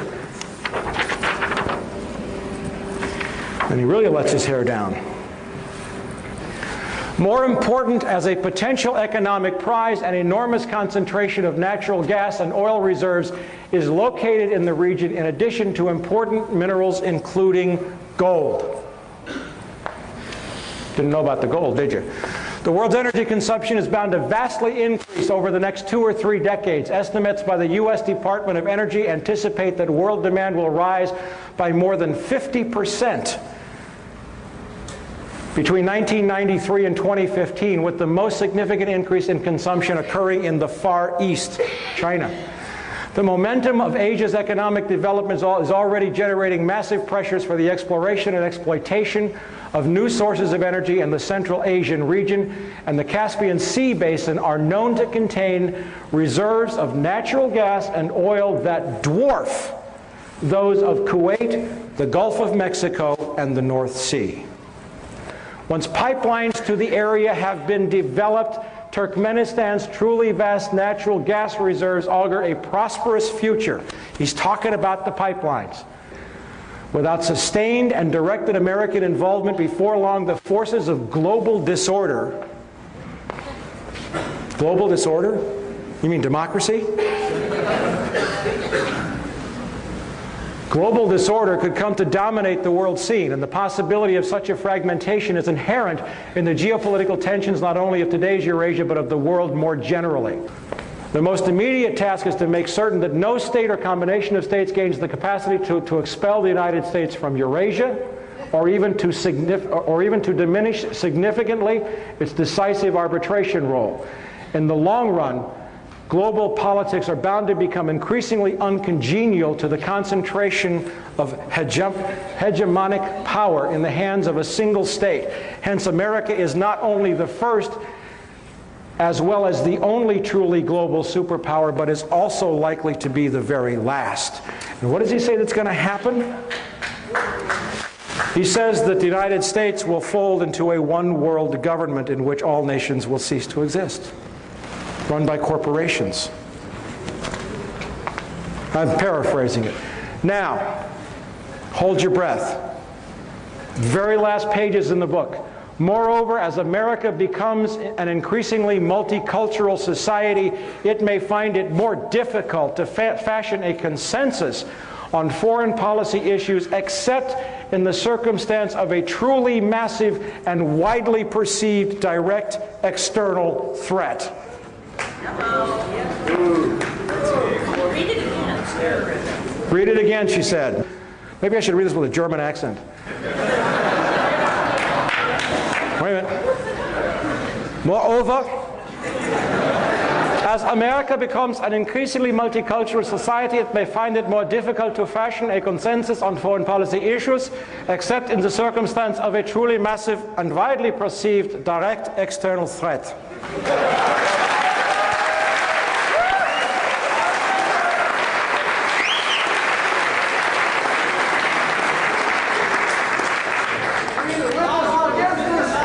Listen, I want you to know that the Third Reich did not lose the Second World War. It just changed venues. Now we're going to close with a summation. And you all are still with me. Nobody's fallen over in their chairs, right? Can I have a minute to take a hit off my Pepsi here? All right, now I'm going to run you through a timeline, which is what a detective would do for a prosecutor. I'm going to run you through a series of events with some information that's absolutely going to curl your socks. Or something. And let's start with some of this we've covered. 1998 and 2000, former President George Bush travels to Saudi Arabia on behalf of the Carlyle Group, the 11th largest defense contractor. While there, he meets privately with the Saudi royal family and the bin Laden family. Source, Wall Street Journal, September 27th. Also from The Wilderness, that's my newsletter, The Best Enemies Money Can Buy. And I hope some of you folks are going to subscribe tonight. Chris, wherever you are, raise your hand. January 2001, the Bush administration orders the FBI and intelligence agencies to back off investigations involving the bin Laden family, including two of Osama bin Laden's relatives, Abdullah and Omar bin Laden. There goes the black sheep theory, who were living, guess where? In Falls Church, Virginia, right next to CIA headquarters. This followed previous orders dating back to 1996, that's under Bill Clinton, frustrating efforts to investigate the bin Laden family. Source, BBC Newsnight correspondent Greg Palast. And on the TV broadcast, he actually held up an FBI national security report showing that the Bureau had been ordered to leave the bin Ladens alone. By the way, this is just for your edification. This is a copy of the BBC report showing that the Bush administration ordered the FBI to stop investigating the bin Laden family in January, right after taking office.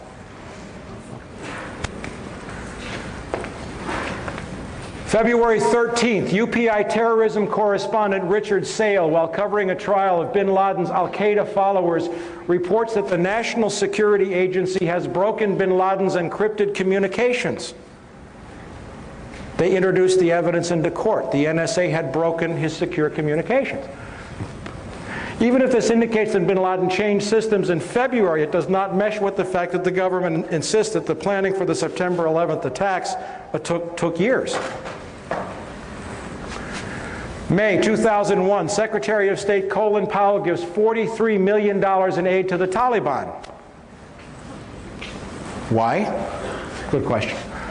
Purportedly to assist hungry farmers who are starving since the destruction of their opium crop. And in January, on the orders of the Taliban. Source, the Los Angeles Times, May 22. In the year 2000, the UN says that there were 3,276 tons of opium produced in Afghanistan. In 2001, they estimate that the total crop was 185 tons. That's a reduction of 94%. Now, in the Northern Alliance areas, there was an increase. There were two provinces that one place it grew by, I think, 185%, almost doubled, and another it increased tenfold.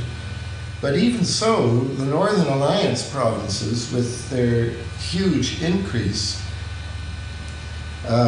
they were 90% of this year's crop, but 90% of 185 tons is not enough to offset. There was a net loss of 3,100 tons of opium, and that would have been such a fantastic improvement in the world opium scene.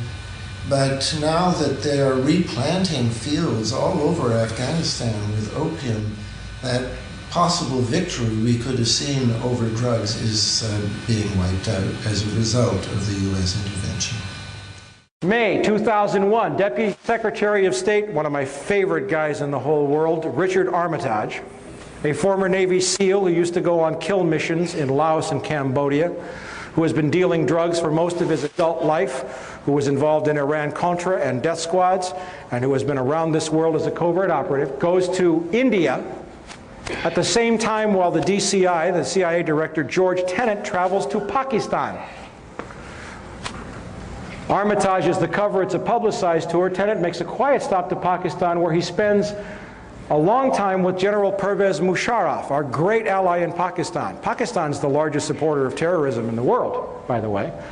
Armitage has deep intelligence connections, but Tenet spends hours, and it would be reasonable to assume, wouldn't you agree, that the head of the Central Intelligence Agency, if he's meeting with the president of Pakistan, would also meet with the head of Pakistani intelligence? Wouldn't that make sense to you? Remember, the head of Pakistani intelligence has to be approved by the CIA by treaty. The guy's name is Lieutenant General Mahmood Ahmad. Source, the Indian Sapra News Agency, May 22nd. I have copies of all of these. My $1,000 is safe. June 2001, German intelligence, the BND, the Bundesnachrichtendienst, warns the CIA and Israel that Middle Eastern terrorists are planning to hijack commercial aircraft to use as weapons to attack important symbols of American and Israeli culture. Source, the Frankfurter Allgemeine Zeitung, that's a great newspaper in Germany, September 14th. July 2001. 3 American officials, Tom Simmons, former U.S. ambassador to Pakistan, Carl Inderfurth, former Assistant Secretary of State, Lee Coldren, former State Department expert on South Asia, meet with Pakistani and Russian intelligence officers in Berlin and tell them that the U.S. is planning military strikes against Afghanistan in October. A French book, La Vérité Interdite, discloses that Taliban representatives often sat in on the meetings. U.S. is going to the Taliban, now get this, and says, we're going to bomb you to smithereens in October. Could we call that provocation?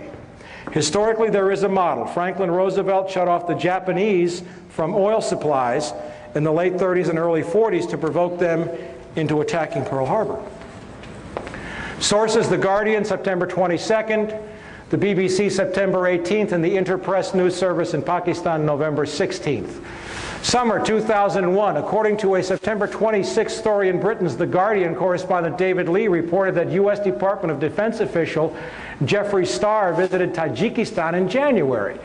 The Guardian's Felicity Lawrence established that U.S. Rangers were training special troops in Kyrgyzstan at that time. And there were unconfirmed reports that Tajik and Uzbek special troops were training in Alaska and Montana. Summer 2001, Pakistani ISI chief General Mahmoud, remember the guy I talked about, the guy that has to be approved by the CIA director by treaty? You're going to love this. Pakistani ISI chief General Mahmoud orders an aide to wire transfer $100,000 to Mohammed Atta, the lead hijacker.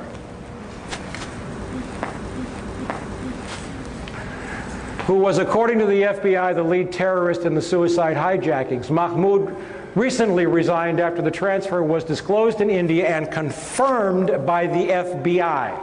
Source, The Times of India, October 11th. Our allies wiring $100,000 to the lead hijacker before the attacks. Summer 2001, an Iranian man phones the U.S. law enforcement to warn of an imminent attack on the World Trade Center in the week of September the 9th. World Trade Center, September the 9th. German police confirmed the calls but state the U.S. Secret Service would not reveal any information. I got this from the German news agency Online, i.e. September 14th, 2001. August 2001. The FBI arrests an Islamic militant linked to bin Laden in Boston. French intelligence sources confirm the man is a key member of bin Laden's network, and the FBI learns that he has been taking flying lessons in Boston. At the time of his arrest in Boston, where two of the planes are hijacked, the man is in possession of technical information on Boeing aircraft and flight manuals. Reuters, September 13th. Summer 2001, Russian intelligence notifies the CIA that 25 terrorist pilots have been specifically training for suicide missions. This is reported in the Russian press, and I have one of my sources, I have several sources who are former CIA officers, translated the article for me. July 4th through 14th, Osama bin Laden receives treatments for kidney disease at the American hospital in Dubai and meets with the CIA official who returns to CIA headquarters on July 15th. This is the guy who blew up the coal and the embassies that Bill Clinton signed an order it's okay to execute. He gets treatment at an American hospital in Dubai and flies out on a private plane. Oliver North in the 80s, Oliver North is one of my least favorite people, but he sent Navy planes to track down terrorists on the Achille Lauro. The moment bin Laden entered international airspace, he would have been fair game. The source for this story is Le Figaro, French newspaper, October 31st. Now, I got to throw in a caveat here. Le Figaro is owned by the Carlyle Group. These guys can't control everybody, okay? And they can't control reporters. Le Figaro was emphatic that they had confirmed the details of the story. The CIA immediately came out with an adamant denial, but the CIA never lies. You know, so did some people at the hospital. But you don't have to take the story as all or everything. But Le Figaro has not retracted the story. August 2001, Russian President Vladimir Putin orders Russian intelligence to warn the U.S. government in the strongest possible terms of imminent attacks on airports and government buildings. I watched it on MSNBC on September the 15th.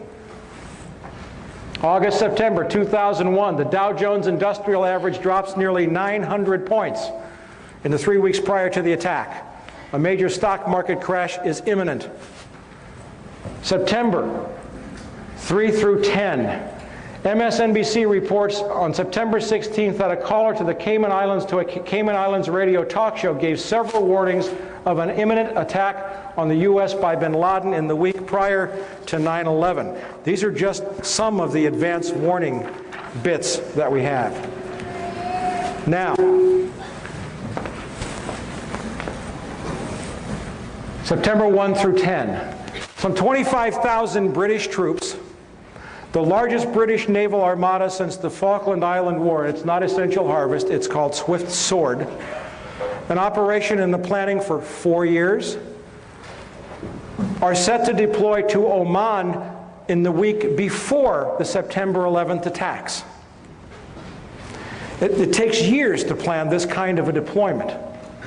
And yet the British government had been planning it for 4 years. After the attack on the 11th, there was a slight hiccup.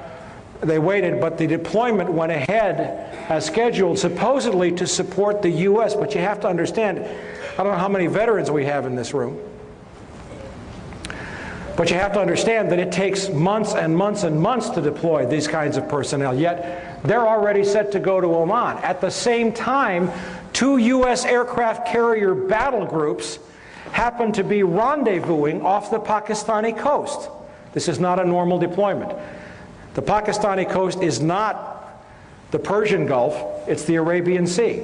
Yet we have 2 aircraft carrier battle groups off the Pakistani coast, and at the same time, some 17,000 U.S. troops joined more than 23,000 NATO troops for Operation Bright Star in Egypt. Fully deployed, combat ready, locked and loaded. All before September the 11th. Is this suspicious? I think so. September 6th through 7th. We have the 4,744 put options on United Airlines, CIA monitoring stock trading in real time. September 10th, 4,500 put options are purchased on American. September 6th through the 11th, no other airlines show any similar trading patterns to those experienced by UAL and American. The put option purchases on both airlines were 600% above normal. September 6th through 10th, put options on Merrill Lynch, Morgan Stanley, AXA Reinsurance, and Munich Re. It has been documented, and I talked about this through the PROMIS software, that intelligence agencies routinely track the stock trading. And I'll tell you what I think, an opinion here, happened, is that someone at CIA told the head of A.B. Brown, and the head of A.B. Brown decided to make himself a little money on the side, and he got caught because the stock market was shut down because, well, we'll come to that in a second. General Mahmoud of the ISI, the guy that wired $100,000 to Mohammed Atta, the guy that had to be approved by the CIA, happened to be in Washington on September the 11th. He had arrived the week before. I think he was discussing war plans. That's from MSNBC. September the 11th, for 35 minutes from 8:15 a.m. until 9:05 a.m., with it widely known to the FAA and the military that 4 planes had been simultaneously hijacked and taken off course. No one notifies the President of the United States. It is not until 9:30 that any Air Force planes are scrambled to intercept, but by then it is too late. This means that the National Command Authority waited for 75 minutes before scrambling aircraft, even though it was known that 4 simultaneous hijackings had occurred, an event that has never happened in history. Sources: CNN, ABC, MSNBC, the Los Angeles Times, and the New York Times. And if you go to my website, you will see the beginning of a fabulous series of articles out of Canada. They've established clearly, using documents that have now been taken down off of U.S. Air Force websites, that it is a matter of routine policy on the FAA and the U.S. Air Force to scramble a jet the instant any airliner is hijacked without waiting for an order from the President.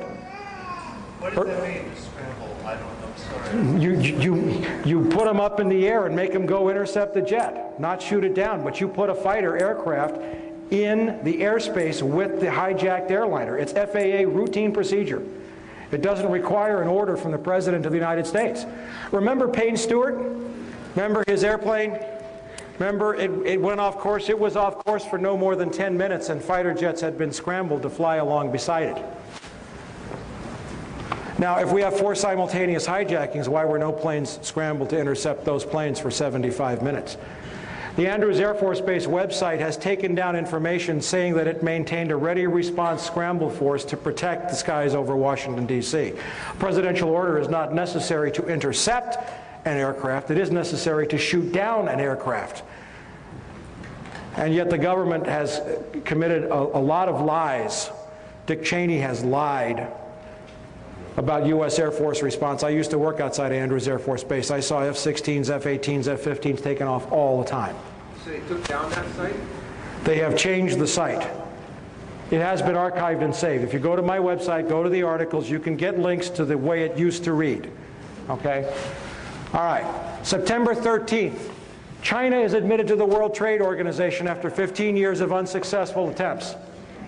The vote was taken, it was just ratified about a week ago, but that was the vote. Nobody noticed. September 15th, the New York Times reports that Mayo Shattuck III, the head of A.B. Brown in the United States, resigned effective immediately without explanation. The insider trading, September 15th was the first day that the stock market opened after the attacks. September 29th, the San Francisco Chronicle reports that 2.5 million in put options on American Airlines and UAL are unclaimed. This is the result of the suspension in trading. Nobody showed up to claim it. October 10th, the Pakistani newspaper Frontier Post reports that Ambassador Wendy Chamberlain has called on the Pakistani oil minister. The pipeline is now a go. Mid-October 2001, the Dow Jones is back up near 10,000 as a result of the massive looting, outpouring of cash. Gonna love this one. One of my dearest causes in the whole world, I have a couple of monthly columns in magazines, one of which is High Times, believe it or not. And, that's a strange thing for an ex-narc who hasn't had a beer or a joint. I've had no mind-altering chemicals in 18 years. It'll be 19 in January. I'm a recovering alcoholic, and I work a lot with men in recovery. I've written more than 30 articles on the subject of drug addiction and recovery for the U.S. Journal of Drug and Alcohol Dependence, and I can tell you that drug addiction is a medical, social, and spiritual problem. It is not a criminal problem.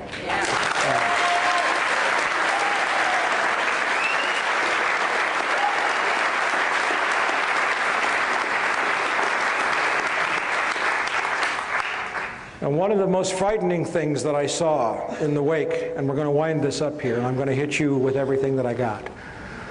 One of the most frightening things that I saw in the wake of the attacks was a story that showed right here, this is from the New York Post, that the two companies, most of you know that some 30 to 40% of the prison inmates in this company are housed by private corporations who trade their stock on Wall Street based upon the number of human beings that they're housing in prison. That's what our economy has evolved into. We are a search and destroy economy. A snake eating its own tail is not nutritious, yet that's what we're doing. And I saw that the stocks of these two companies, Corrections Corporation of America and Wackenhut, went up 300% in the, 2 weeks after the attacks. And not only that, you read this story, and there was an urgent request outside of the budget for 40,000 new prison beds. That's before the next year's budget. Now, does anybody here think there are 40,000 Islamic terrorists in this country? Who are those beds for? I'll tell you when I get there, you know? Okay? But the Bureau of Prisons budget request next year is supposed to ask for something, and this is not confirmed, but I've heard on the order of 400,000 new prison beds. Maybe more. Do you have that on your site? What I just showed you was in one of the issues of the newsletter on the site, yes. Now, in January of this year, when the Bush administration took office, these are the folks that brought us savings and loan with Lockheed Martin, DynCorp, looting $2 trillion out of the Department of Defense, $59 billion out of HUD. That's to sustain this bubble, to maintain the grip on power of this CFR trilateral group that has taken us into a war for Central Asian oil before the age of oil ends. And in January I said, they're going to go after Social Security. You mark my words. The savings and loan was just a warm-up. And here I find this story, or this letter, written to the Honorable Daniel Patrick Moynihan, who is the head of the President's Commission to strengthen, Newspeak, Orwell, strengthen Social Security. And the letter is from two members of Congress. It's from Henry Waxman, I don't have the second page, and one other member of Congress. And you know what they're saying? You've locked us out of your meetings. You're having closed-door, classified meetings on Social Security. We're the members of the Ways and Means Committee that are charged with Social Security oversight, and you have locked us out of the meetings. Does that scare you? It scares me.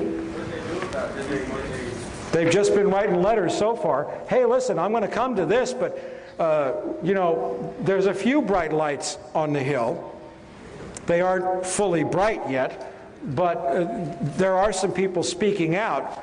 And in the wake of the total assault on American civil liberties, Patrick Leahy, forgive me, had the temerity to write 6 letters to Attorney General John Ashcroft demanding that he testify before the Senate Judiciary Committee on such matters as military tribunals and Ashcroft's unilateral decision to begin wiretapping attorney-client conversations in terrorist cases. And he said, I demand that you respond to me in writing. I think it was by the 13th. Well, he got a response in writing, but it was an anthrax letter.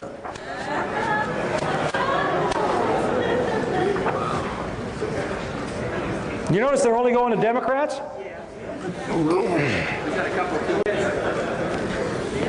All right, now let's look at this. H.R. 3162, the Patriot Act.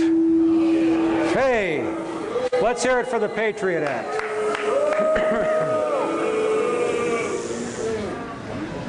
Now it's group therapy. That's good. Okay.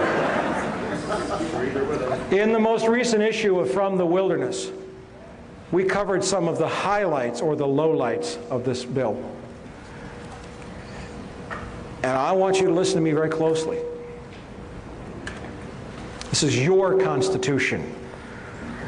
We're coming now to pay the bill for the price that you, and remember how I defined you at the beginning of this presentation, as all of the American people who failed to reconcile accounts after the assassination of John Kennedy, of Bobby Kennedy, of Martin Luther King, of Iran-Contra, of Vietnam,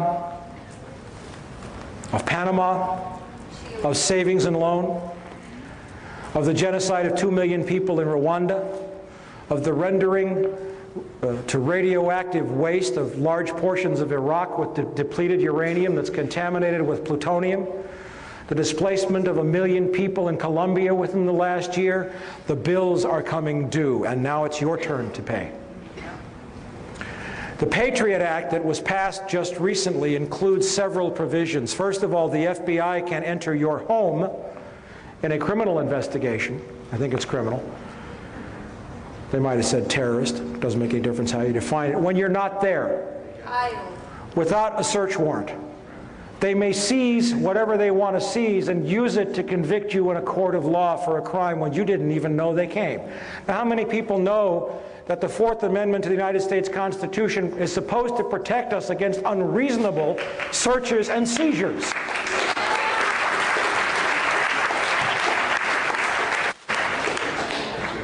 The Patriot Act also permits the CIA to share its intelligence files with local law enforcement. Now, what does that mean? Everybody knows the agency's been wiretapping people illegally for a long time. So is the FBI, COINTELPRO. I mean, but the deal was that that information, because it wasn't obtained under a warrant, could never be introduced into court as evidence. Now, when the CIA turns all that information over to the Los Angeles Police Department or the Chicago Police Department, they can write that up as a probable cause statement, go out and find one other piece of evidence, and put it all into court. Gee, the Fourth Amendment is gone. The exclusionary rule is gone. The Act also provides that local police agencies can share their intelligence with the CIA, who may in turn share it with foreign intelligence agencies. We have the beginnings of a global secret police. Echelon is a program of wiretapping run by the United States, Great Britain, Australia, New Zealand, and Canada. And it was originally set up on the premise, gee, it's illegal for CIA to wiretap Americans, but there's nothing wrong with the Canadians doing it. And Americans will wiretap the British, and the Australians will wiretap, and then we all share it.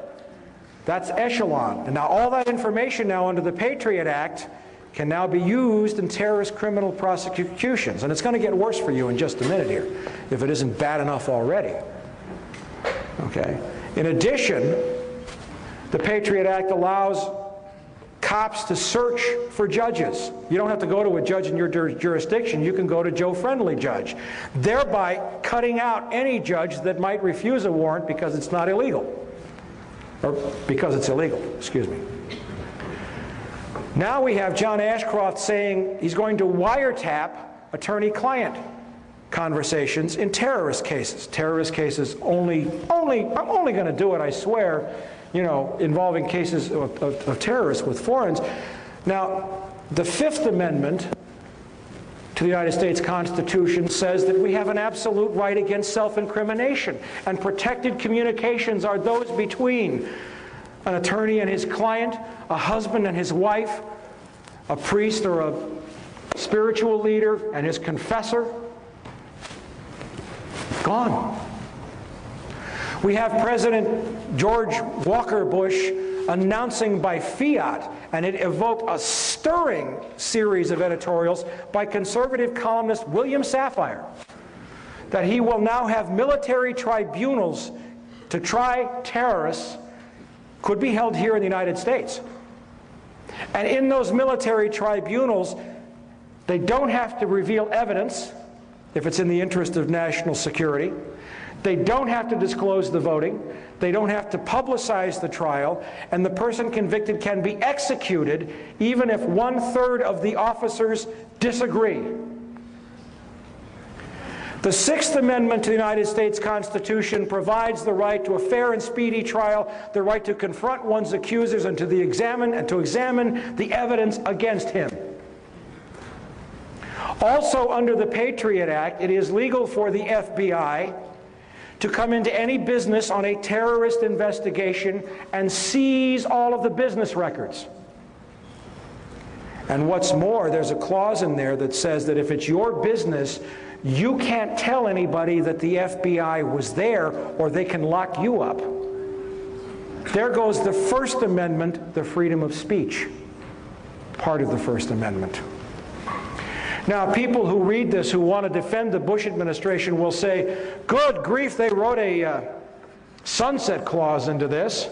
It's supposed to go away after 4 years. Well, if you read the sunset clause, and it's in my last issue of From the Wilderness, there's a provision in there that says this clause applies except for in any case where the investigation was begun before the sunset clause takes effect. The sunset clause doesn't exist. All they have to say is, we started this investigation before it's a date in 2005. And there is no sunset clause. There is no Santa Claus, maybe. This is just the beginning. I didn't become a policeman to break laws. I became a policeman to protect people and to enforce laws. In the article in Insight Magazine, it was mentioned that you didn't get a chance to read the bill completely before you had to vote on it. Is that true? You know, that is interesting because a lot of people are fascinated with that possibility, and it is true. And they think, well, is this the first time that's happened? And I say, no, anything that's important, that's the usually way they do it. Unfortunately, what they do is they pull these shenanigans and say, you don't have much time. But we looked real hard for that bill. And even while I was going to the floor, the staff still could not get it off the internet. So that in itself should have been a reason for everybody to vote against it. So there was not a full disclosure there. We had an idea that they were taking a reasonably bad bill and substituting a very bad bill, which was the Senate version. The House had actually cleaned up the Senate version to some degree, but they switched it at the last minute. We did not have it in front of us, so that even made it that much easier to vote against. And I am a very poor example. 23 years. I've been shot at twice. I've been made homeless. I've been forced into bankruptcy. I was told that if I ever had children, they'd be killed. I was denied employment. I was arrested on phony charges. I've had all of that in 23 years, and yet my sacrifice pales by comparison to some brave men I know. And I'll mention two out of dozens that I know. One is Celerino Castillo, a DEA agent who lives in McAllen, Texas, in poverty, who watched the CIA loading planes full of cocaine at Ilopango Airfield in El Salvador, who confronted Vice President George Bush then, and who was told to leave it alone. It's a White House operation. The DEA forced him out and almost killed him like Serpico. And the other is a Marine colonel by the name of Jim Sabo, who caught those CIA C-130s flying cocaine onto his base at El Toro Marine Air Station and was murdered because of it.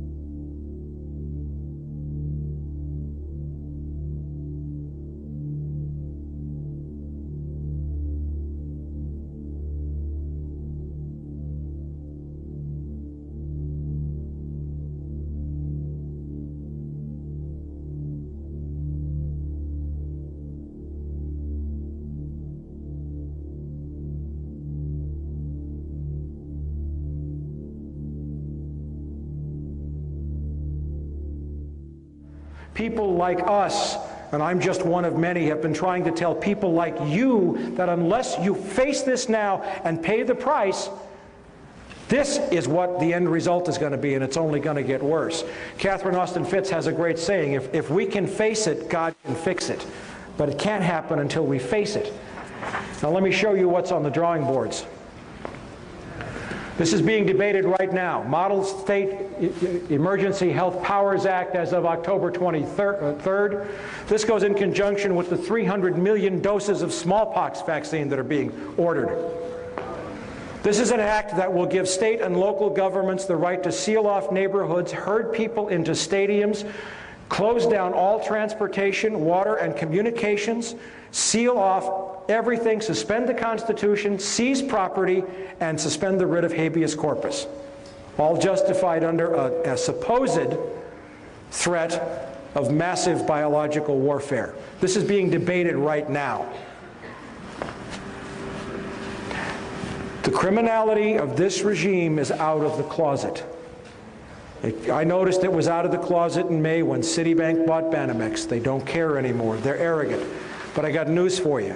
These guys, and especially George W. Bush, play in a rigged game. They've always played in a rigged game. And those who play in a rigged game get stupid. Because they don't have to perform. Their arrogance gets them. Now, if you have any lingering doubts, and you can go to my website and read all of these documents of Operation Northwoods. These are declassified top secret documents from 1962 showing that the Joint Chiefs of Staff had planned to shoot down 2 American airliners and blame it on Fidel Castro for the purpose of getting a war with Cuba. You don't have to believe me. Go read the declassified documents yourself. They don't care about us. Okay? They're all on the website.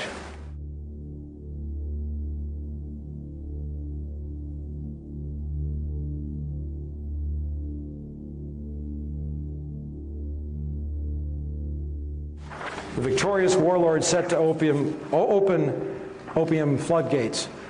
The Northern Alliance is planning opium poppies hand over fist, and the CIA will control that drug trade and control the money to keep the bubble on Wall Street afloat. Now, I want to leave you with a couple of thoughts.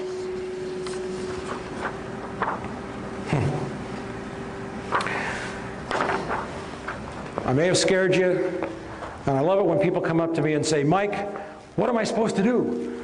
And I know that in your head you're saying, you don't want me to tell you what you're supposed to do, because what you want me to tell you is something that'll let you go home, drink a beer, watch your television set, and manage your 401k plan. Okay? Yeah, you can write, and I got to tell you, From the Wilderness, my newsletter has doubled in size since September the 11th. And you know what I'm doing with the money? I'm hiring reporters and I'm writing more stories. One thing you can do.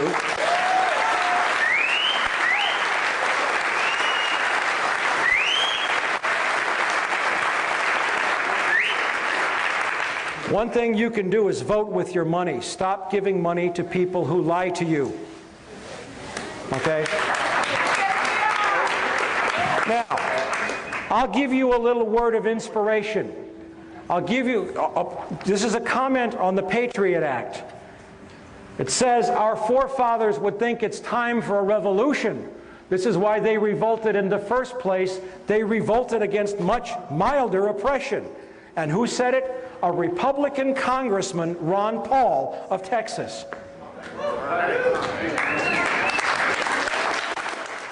To vote against the Patriot Act was a very easy vote for me. To me, it was a clear violation of the civil liberties of all Americans. It was called Patriot Act because they didn't want anybody to vote against it, claiming that if you didn't vote for it, you weren't a patriotic American citizen. I think it was probably the opposite way. I think those who voted for it voted for a bill that undermined the Fourth Amendment, the whole principles of individual freedom and liberty in this country. So it was very easy for me to oppose a bill that would just open up Pandora's box with search warrants and the whole ability to wiretap and listen to all our communications, whether they were on the internet, and check on websites, the whole works. It was very easy for me to vote against that bill. And there are other actions taken by the administration, including military tribunals and Attorney General Ashcroft's announcement that he was going to wiretap attorney-client conversations. How do those make you react? I guess there are two there. I don't like what he's doing, but the other part is how did we get to this point in our history where our administration, our presidents, and our attorney generals do this by fiat?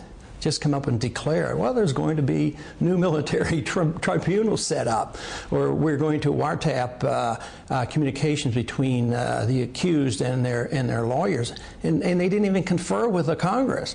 So I would say that's very bad. Of course, there's the slippery slope there. They say, oh, well, we're only going to do this with the terrorists. Well, how do we know who the terrorists are if they haven't had a trial? So the whole thing is just outlandish for a country that pretends to protect the rights of the accused, and we challenge other countries like Peru in recent years for setting up these type of tribunals.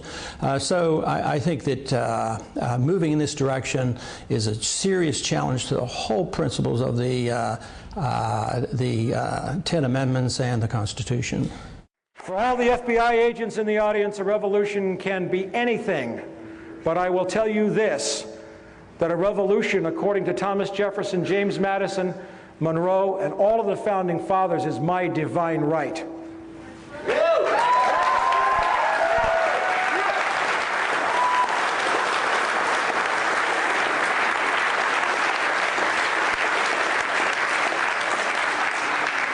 One of the most offensive statements I have heard since September the 11th was Pennsylvania Governor Tom Ridge, when he was sworn in.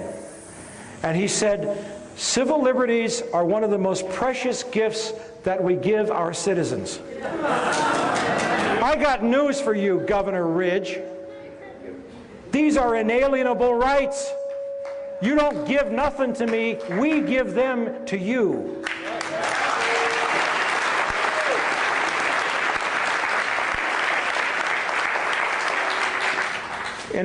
During the Civil War, Abraham Lincoln suspended the writ of habeas corpus, and it led to one of the most powerful and most important trials that ever reached the Supreme Court of the United States. The case was Ex parte Milligan.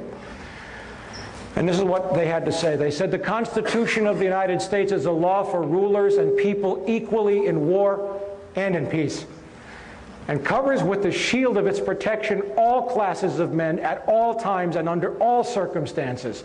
No doctrine involving more pernicious consequences was ever invented by the wit of man than that any of its provisions can be suspended during any of the great exigencies of government.